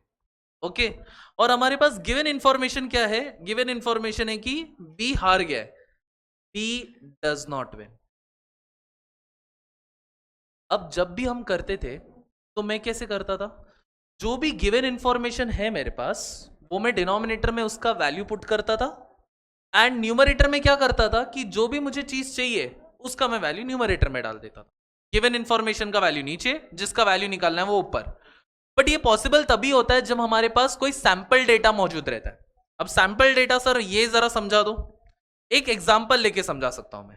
Okay, a die is rolled, a die is rolled. Okay, find the probability, find the probability that the number is even, number is even given it is greater than 4, given it is greater than 4। इसका answer बता सकता है कोई? ये question मैंने तुम्हारे सामने रखा है, अभी इसका आंसर बताओ। 1/6। क्यों 6? 2/6 ये भी गलत है, ये भी गलत है। 1/6 भी गलत है, 2/6 भी गलत है। जो तुम लोग लॉजिक लगा रहे हो उसके हिसाब से देखो, कंडीशन है कि नहीं है इसमें, कंडीशन है ना भाई, इधर गिवन लिखा है मतलब गिवन मतलब कंडीशन हो गया हमारा। अब देखो क्वेश्चन में प्रोबेबिलिटी किसका निकालने बोला है, इवन नंबर बराबर, और गिवन इंफॉर्मेशन क्या है हमारा कि वो नंबर क्या होना चाहिए, ग्रेटर देन 4। अब ये वाला सम जो मैंने इधर लिखा है ना, ये सैंपलिंग डेटा का है। सैंपलिंग डेटा मतलब उसके वैल्यूज का डेटा हमें गिवन है। कैसे देखो, अब मैंने इधर करना क्या है, ऊपर और नीचे दो नंबर आने वाला है, नीचे वाला नंबर हमेशा किसका रहता है, गिवन। अब मुझे गिवन कंडीशन क्या दिया है, the number is should be greater than 4। मुझे बताओ मेरे पास कितने नंबर है एक डाइस में जो 4 से बड़े, 5 और 6 दो ही नंबर है मेरे पास, तो नीचे में क्या डालूंगा, 2। समझा, नीचे हमेशा गिवन डेटा डालना है, a number which is greater than 4 which is 2 numbers. अब मैं ऊपर क्या रखूंगा, ऊपर मुझे अभी देखना है कि मैं एक ऐसा इवन नंबर चाहता हूं जो कि 4 से बड़ा है, 4 से बड़े इवन नंबर, एक ही नंबर है वो है 6, तो इसके लिए इसका आंसर क्या आएगा, 1/2। तो सर बहुत सिंपल है, तो इधर भी यही लॉजिक लगाएंगे, ये वाले क्वेश्चन में भी सेम लॉजिक लगा के आंसर निकालो। बट द प्रॉब्लम यार है हम लोग यहां पर ये लॉजिक नहीं लगा पाएंगे। कोई रीजन बता सकता है क्या इसका, क्यों क्यों रीजन बता, क्या मुझे इधर बताया कि ए जो विन हो रहा है कितने मैचेस विन कर रहा है वो बताया है, नहीं। इधर बताया बी डज नॉट विन, तो इधर बताया क्या क्वेश्चन में, बी ने कितने मैचेस लूज किए करके, नहीं। ऐसा कोई कंडीशन यहां पर नहीं बताया, यानी डेटा हमारे पास नहीं है। हमारे पास यहां पर जो दोनों इंफॉर्मेशन है वो दोनों भी किसके है, प्रोबेबिलिटी है। तो मैं इसको करने के लिए डायरेक्टली कंडीशनल प्रोबेबिलिटी का फॉर्मूला लगा देता हूं। अब कंडीशन क्या है, चलो ए को जीताना है हमें, तो इसको मैं बोलूंगा प्रोबेबिलिटी ऑफ ए। बी हारने वाला है, इसको मैं बोलूंगा probability of B complement. Sir complement क्यों डाला आपने इधर, ये सी क्यों डाला ऊपर, क्योंकि बी हार रहा है ना। हमारे पास जो प्रोबेबिलिटी है वो किसका है, प्रोबेबिलिटी ऑफ बी विनिंग, और हम लोग यहां पर क्या पूछा जा रहा है, बी डज नॉट विन, मतलब ये हो गया प्रोबेबिलिटी ऑफ बी कॉम्प्लीमेंट। अब ये क्वेश्चन का मतलब क्या हो गया, इसका मतलब हो गया probability of A given B हार चुका है, probability of A winning given B हार गया है। तो इसको निकालने का फॉर्मूला मैंने बताया था, मुझे बताओ probability of A given B का फॉर्मूला क्या था तुम्हारा, probability of A intersection B upon probability of B, जो सेकंड वाला पार्ट रहता है वो नीचे होता है। तो यहां पर इसका प्रोबेबिलिटी का फॉर्मूला क्या हो जाएगा, probability of A intersection B complement upon probability of B complement, probability of complement. अच्छा मुझे बताओ ऊपर का आंसर क्या आएगा, it will be probability of A. Sir ये कैसे आया, इन दोनों का इंटरसेक्शन में आपको ए कैसे मिला, मैंने तुम्हें बताया था ये पूरा केस डिपेंडेंसी के ऊपर है। ए जीत रहा है, बी हार रहा है, इसका मतलब मैं किसके बारे में बात कर रहा हूं, ए के बारे में बात कर रहा हूं। जिसको नहीं समझे यहां पर देख लो, हमारे पास एक पूरा चार्ट है, यहां पर ए है, यहां पर बी है। मुझे बताओ what is the probability of A winning, तो ये वाला सिनेरियो हम लोग बात कर रहे हैं। What is the probability of क्या, बी लूजिंग, बी लूजिंग मतलब यही ए जीतेगा ना, मतलब एट द एंड क्या हो रहा है, सिर्फ ए के जीतने का बात हो रहा है। ए जीते और बी हारे, इसका मतलब क्या हो रहा है, ए जीत रहा है ना हमारा, ए जीते या तो बी हारे, मतलब क्या हो रहा है, ए जीत रहा है अपना। नीचे क्या आएगा, प्रोबेबिलिटी ऑफ बी कॉम्प्लीमेंट जैसा है वैसे ही रखूंगा। अब मुझे बताओ what is the probability of A, probability of A हमें क्वेश्चन में कितना दिया है, 1/4। बी का जीतने का प्रोबेबिलिटी कितना दिया है, देखो ना क्वेश्चन में, देखो ना तुम लोग, मेरे पास इधर क्वेश्चन चालू नहीं है। बी का जीतने का प्रोबेबिलिटी कितना दिया है, 1/5। तो बी का हारने का प्रोबेबिलिटी कितना होगा, 4/5। जीतने का 1/4 है और 1/5 है, तो हारने का 1/4 होगा। वैल्यू पुट कर लेंगे, 1/4 डिवाइडेड बाय 4/5, तो it will B how much, 1/4 into 5/4, तो ये होगा 4 4 जा 16, तो इसका आंसर आ जाएगा 5/16। नहीं सी डी को कंसिडर ही मत करो, क्योंकि यहाँ पर सिर्फ ए और बी के बारे में बात हो रहा है। आपका लॉजिक में सी और डी आएगा भी नहीं, रीजन बता देता हूँ। पेंसिल है आपके पास, तो लॉजिक है आपके पास, इधर ऐसे 4 ले लेते, ये आपका ए बी सी और डी हो गया, ठीक है। अब आपका ए हार रहा है, मतलब या तो ये जीत रहा है, ये जीत रहा है, ये जीत रहा है, बराबर। और आपको बोला है ये हो गया आपका बी कॉम्प्लीमेंट, और मुझे इसमें से बोला है कि ए जीत रहा है, ए जीत रहा है मतलब मैं इसके बारे में बात कर रहा हूँ, अब इन दोनों का इंटरसेक्शन निकालो, इन दोनों सेट का, तो उसमें कॉमन रीजन यही मिल रहा है ना। अब समझे, इसके लिए उसका आंसर ए आया। Okay done. अब उसका जो है ना नेक्स्ट वाला, वो तुम लोग कर लेना। आगे क्या था?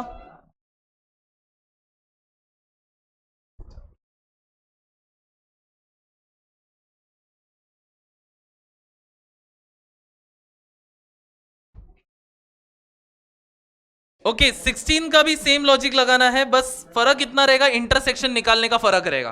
तो इंटरसेक्शन निकालते समय याद रखना इंडिपेंडेंट इवेंट है, तो इंडिपेंडेंट इवेंट में इंटरसेक्शन कैसे निकालते हैं? मल्टीप्लाई करके। तो अगर समझो हम लोग को ऐसा है, इन 16 क्वेश्चन ऐसा बोलना है, इन क्वेश्चन नंबर 16 याद रखना ये चीज, probability of A intersection B complement निकालना है ना, तो उसके लिए हम लोग क्या करेंगे? Probability of A multiply by probability of B complement, ये ऐसे निकाला जाएगा। इंटरसेक्शन इसमें हम लोग ऐसे करेंगे, Q why, because both the events A and B complement are independent. Independent event होगा तो ऐसे निकालेंगे प्रोबेबिलिटी। ओके फिर ये तुम लोग कर लेना। ए passes given that B does not pass. Okay 17th का आंसर सुनो। 17th का ए वाले का आंसर है, सॉरी 17th का फर्स्ट वाले का आंसर ए, सेकंड का आंसर डी, थर्ड का आंसर बी। ओके इधर रुकता हूं, कुछ डाउट है इसमें? 17th वाला क्वेश्चन में कौन सा? 16 का आंसर्स मैंने लिखा नहीं है बाबा, देखना पड़ेगा कहां पर आंसर चाहिए। तो आफ्टर लेक्चर रुक जाओ, मैं बता देता हूँ उसका आंसर्स, मुझे एक बार क्रॉस चेक करना पड़ेगा। एक बार ट्राई करो ना, 15 जैसा ही लॉजिक लगाना है। मैंने ये कराया था क्लास में, इसके लिए मैंने लिखा नहीं है यहाँ पर। हाँ ये ओके यस 11th अभी बोल रहा है? अरे बहुत टाइम जाएगा, हर एक स्टूडेंट के लिए अलग अलग से करना पड़ेगा। इस तुझे जो डाउट रहेगा वो इसको भी रहेगा, इसको भी रहेगा, फिर बहुत कॉम्प्लिकेटेड हो जाएगा। वैसे इसके लिए मैं अभी के लेक्चर में ही पूरा क्लियर करवा रहा हूँ। ओके 11th वाला मैं बोल रहा है, तो odds in favour,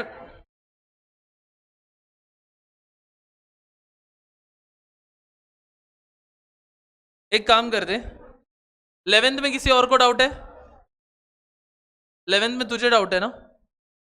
after lecture रुक जा, मैं क्लियर कर लेता हूँ, ज्यादा टाइम नहीं लगेगा, बस 2 मिनट का सम रहेगा वो एक्सप्लेनेशन। क्योंकि नहीं तो अभी क्या होगा, पूरा लेक्चर हमारा खत्म हो जाएगा, हम लोग सिर्फ डाउट सॉल्विंग पे ही बैठे रहेंगे। मुझे एक बार फटाफट कंप्लीट करना है इसको भी।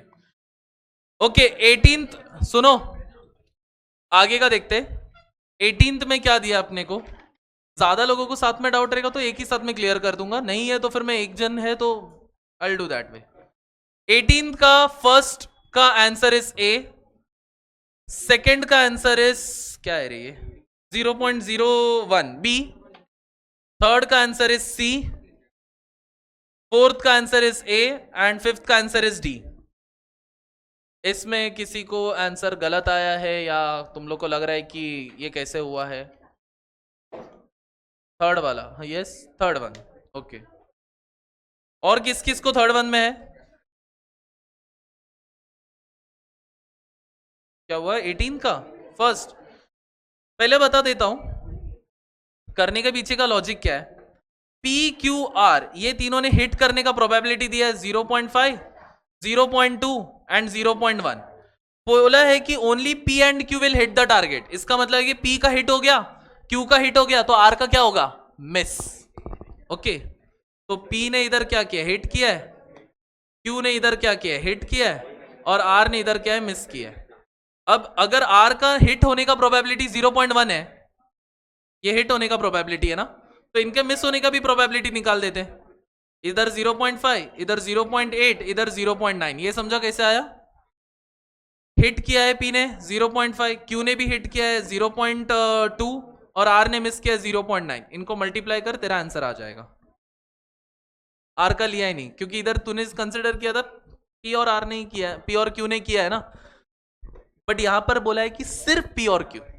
अभी यही क्वेश्चन ना अगर मैं फोर्थ वाले में बात करूंगा तो तुझे क्यू को लेना नहीं है, क्योंकि P and R will hit the target. इधर कुछ बोला है क्या ओनली? नहीं।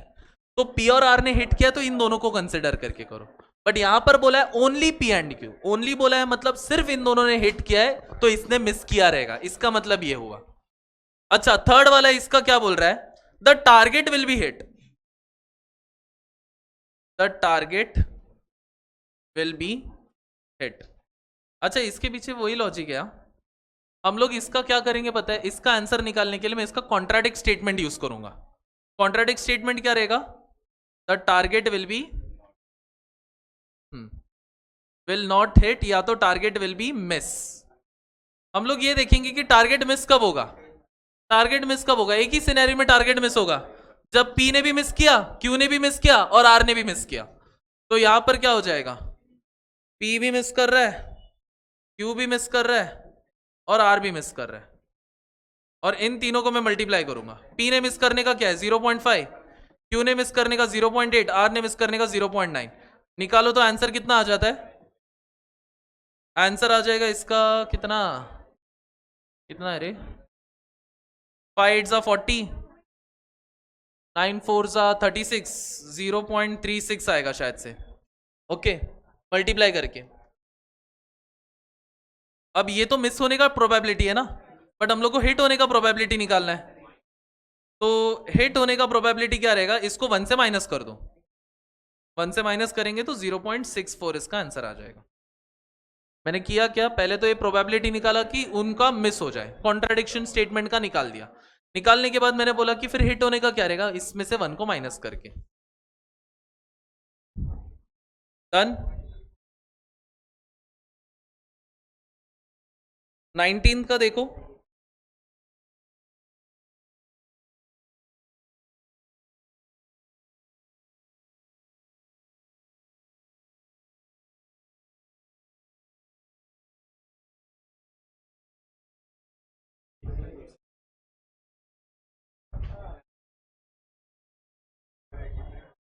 अच्छा देखो, 19th वाला क्वेश्चन में क्या दिखा है? 19 का आंसर है, ए सुनो रे, 19 का आंसर है the committee will contain at least 3 women. तो इसका आंसर जो है वो है ए, 31/42। कंटेन एटलीस्ट 1 मैन, तो इसका आंसर नन ऑफ दिस रहेगा। नन ऑफ दिस, क्योंकि उसका आंसर 1 आ रहा है और उधर ऑप्शन में नहीं है, तो सेकंड का आंसर है none of this. Question number 20, Jitu.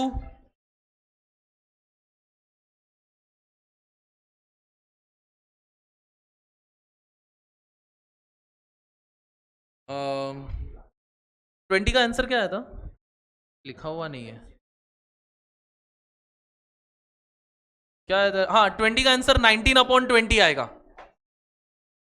20 का answer 19/20, option B.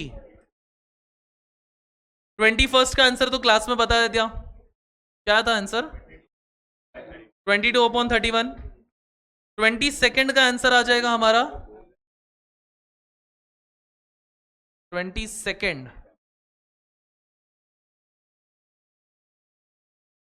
Okay, 22nd का आंसर है ए, 5/36। 23rd का आंसर है हमारा 1/13 का क्यूब, और इसका ही सेकंड का आंसर है हमारा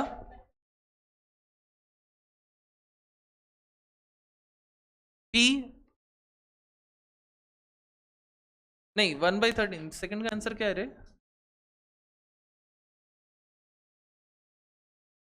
सी है, सी है। ओके, 24th का फर्स्ट का आंसर है 1/13 क्यूब,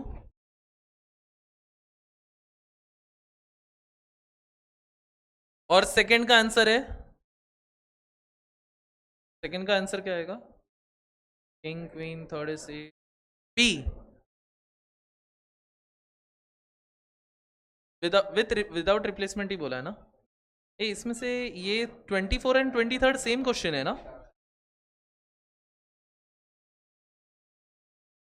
एंड 25 का भी फर्स्ट का आंसर है ए और सेकंड का आंसर है बी। 17।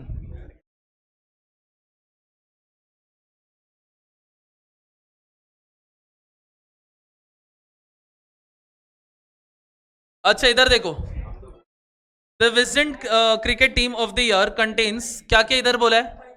3 इंडियन है, 3 साउथ अफ्रीकन है। हाँ एक बार चेक कर लेता हूं मैं, फिर साथ में सॉल्व कर लेते हैं। 2 श्रीलंकन है, 2 ऑस्ट्रेलियन और 1 इंग्लिशमैन है।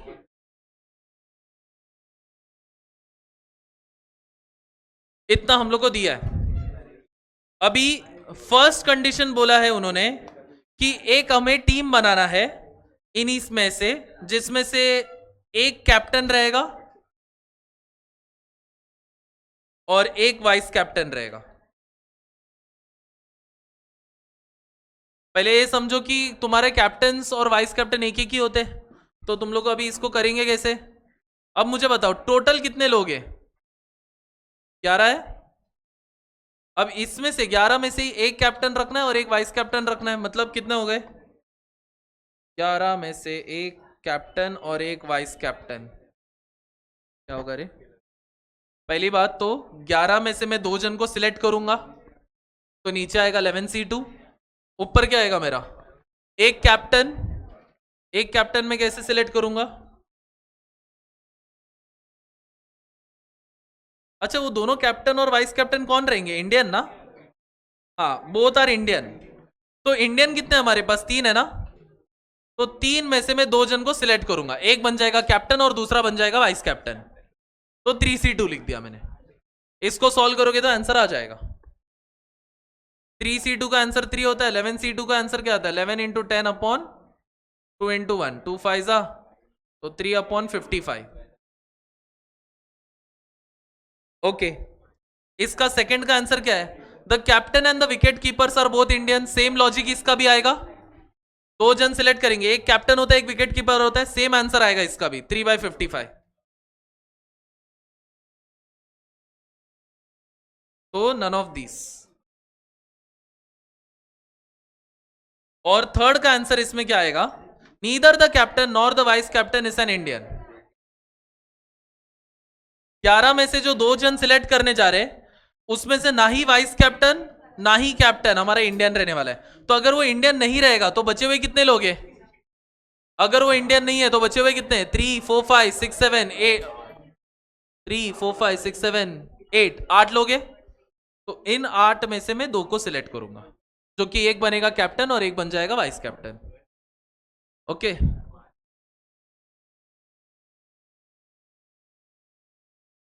चलो क्या हो गया? प्रोसेसिंग ज्यादा हो गया आज के लिए? बहुत ज्यादा पढ़ लिया? अभी तक तो बहुत पढ़ना बाकी है। हाँ। इतने में ही हालत खराब।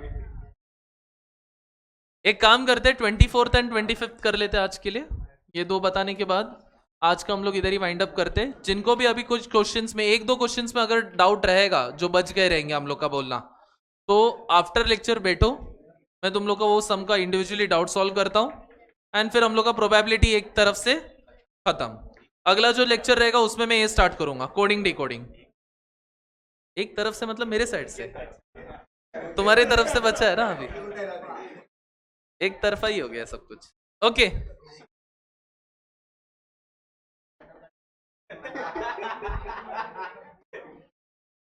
पहला समझो सवाल क्या लिखा है, यहां देखो रे।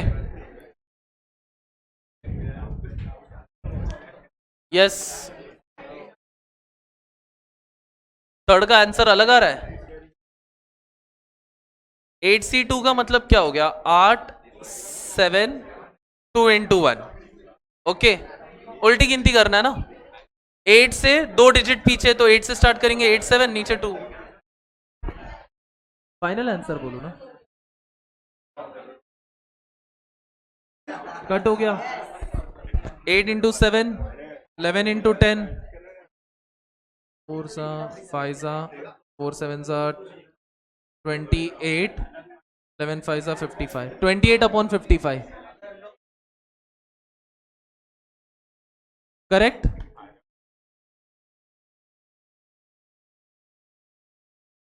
ओके, 2 मिनट के लिए अभी शांत रहो। अभी हम लोग के पास 2 लास्ट क्वेश्चन बचे, एक है क्वेश्चन नंबर 24 और एक 25, फिर आज के लिए बस हो गया, खत्म।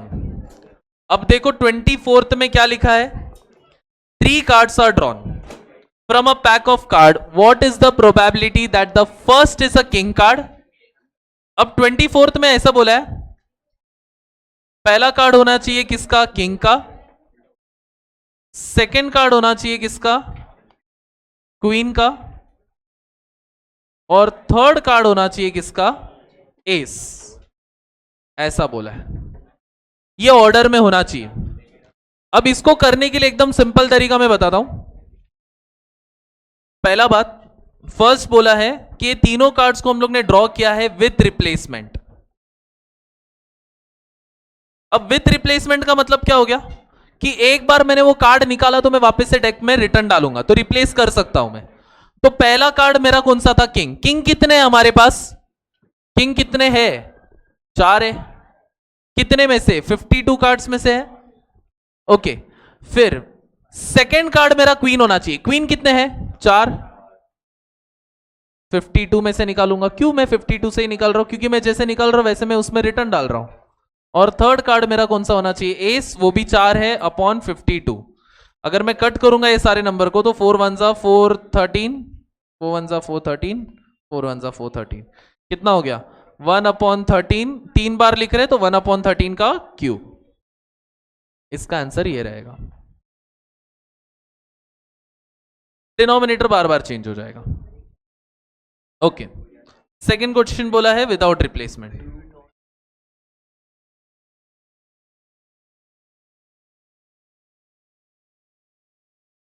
अब विदाउट रिप्लेसमेंट में कैसा होगा, देखो सबसे पहले फर्स्ट कार्ड मुझे किंग चाहिए, तो मेरे पास 4 ऑप्शन है, उसमें से मैं 52 कार्ड्स में से 4 ऑप्शन में निकाल सकता हूं। अब सेकंड मुझे क्वीन चाहिए। अब क्वीन कितने हैं, 4, बट मेरे पास अब जो कार्ड है वो कितने हैं, 51, क्योंकि रिप्लेस नहीं कर सकता मैं, एक बार निकाल दिया तो निकाल दिया, तो कार्ड कम होते जाएगा। अब मैं एस निकालने जा रहा हूं, एस भी तो 4 ही है, और कितने कार्ड बचे हमारे पास, 50, तो ये पॉसिबिलिटी रहेगा। तो अगर मैं इसको अभी सिंप्लीफाई करूंगा तो इसका आंसर आना चाहिए 4 into 4 into 4 is nothing but 4 का क्यूब, ठीक है। अरे बट ये नीचे वाले नंबर का क्या करेंगे। अब नीचे वाले नंबर को करने के लिए मैं तुम्हें परम्यूटेशन क्या होता है वो एक शॉर्ट में बता देता हूं, ठीक है। 2 मिनट इधर ध्यान दो। परम्यूटेशन, क्योंकि ऑप्शन में परम्यूटेशन है ना, पी लिखा हुआ है, देखो पी लिखा हुआ है ऑप्शन में, तो पता रहना चाहिए ना क्या होता है ये। सिलेबस में नहीं हुआ तो क्या हुआ, बट लॉजिक तो पता रहना जरूरी है। परम्यूटेशन में देखो कैसे रहता है, सपोज मैंने 7p2 निकाला है, इसका मतलब क्या है, मेरे पास 7 अलग अलग ऑब्जेक्ट्स है, उसमें से मैं 2 ऑब्जेक्ट्स को अरेंज करूंगा। अरेंज करना है, सिलेक्ट नहीं कर रहे हम लोग। अरेंज मतलब जगह अदला बदली कर रहे हैं, वैसा कुछ तो यहां पर सीन क्रिएट कर रहे हैं। तो 7p2 को हम लोग सॉल्व कैसे करेंगे, कॉम्बिनेशन याद है कैसे करते थे, क्या करते थे कॉम्बिनेशन में, ये नंबर को उतना डिजिट पीछे लेके जाते थे। ओके, तो मुझे बताओ 7 को 2 डिजिट पीछे लेके जाएंगे मतलब क्या होगा, 7 इंटू 6, 5 क्यों रे, 2 डिजिट। अरे तूने नहीं बोला है भाई, मैं ऐसे बोला इन जनरल, इधर से आवाज आया ना। हाँ, 7 को 2 डिजिट पीछे लेके जाना मतलब 7 से शुरू करो और 6 पे खत्म करो, 2 डिजिट हो गया, इतने पे ही आंसर खत्म होगा। ओके, बट अगर ये ऐसा होता 7c2 होता तो क्या करता मैं, 7 इंटू 6 अपॉन नीचे जो 2 है ना, तो उसको मैं 2 इंटू 1 करके भी लिखता। ये कॉम्बिनेशन का रूल है। परम्यूटेशन का क्या है, ये नंबर को उतना डिजिट पीछे लेके जाओ, खत्म हो गया। कॉम्बिनेशन का रूल क्या है, ये नंबर को इतना डिजिट पीछे लेके जाओ डिवाइडेड बाय ये 2 का फैक्टोरियल, यानी 2 इंटू 1, वैसे तलक करना है। ओके, अब यहां पर डिनोमिनेटर को देखो, आपके पास 3 डिजिट्स है, ओके, और वो स्टार्ट हो रहा है 52 से। तो मुझे बताओ what is the answer of 52p3। इसका मतलब मैं 52 से स्टार्ट करूंगा और मैं 3 डिजिट पीछे जाऊंगा, यानी कि हो गया 52, 51, 50। क्या यही लॉजिकली आंसर नहीं मिल रहा है डिनोमिनेटर का? तो इसका मतलब है इन डिनोमिनेटर में आएगा 52p3। तो इसका आंसर आ जाएगा हमारा option B. Okay, last question देखो, 25। नहीं, सेम नहीं है, सेम नहीं है। इधर क्या बोला है, what is the probability that one is a king, one is a queen and one is a S. मैं अलग से कुछ नहीं बता रहा हूं, मैं ये जो सम किया है ना वैसे ही कर रहा हूं, बस उसमें एक छोटा नंबर को मैं आगे मल्टीप्लाई करते हुए दिखाऊंगा। ओके, इधर हमें क्या दिया था, ऑर्डर दिया था। ये अब जो अगला क्वेश्चन है इसमें ऑर्डर नहीं दिया, ऑर्डर नॉट गिवन। तो मेरा जो ऑर्डर है मैं खुद से बनाऊंगा। पहला कार्ड क्या होगा, दूसरा क्या होगा, तीसरा क्या होगा, मैं खुद से ऑर्डर बनाऊंगा। मुझे बताओ क्या क्या हो सकता है। पहला किंग क्वीन एस, ये मैं खुद से बना रहा हूं, एक ये पॉसिबिलिटी। दूसरा पॉसिबिलिटी बताओ, किंग एस क्वीन, मैं एक दूसरा भी बोल दिया। अभी चलो, अभी तुम लोग बोलो, मैं बोल दिया बहुत। पहला एक पॉसिबिलिटी, दूसरा पॉसिबिलिटी, तीसरा बोलो queen king ace, okay, queen ace king, आगे ace king queen, ace queen king. कितने पॉसिबिलिटी हो गए? 6 पॉसिबिलिटी है ना। बस कुछ नहीं करना है, जो भी तुम्हें 2 आंसर मिला है ना आगे 6 मल्टीप्लाई कर दो, खत्म हो गया। ऑर्डर नहीं दिया ना यहां पर, तो मतलब 6 पॉसिबिलिटी और एक्स्ट्रा बढ़ जाएंगे।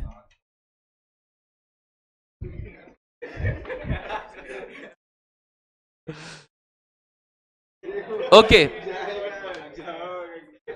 अब सुनो,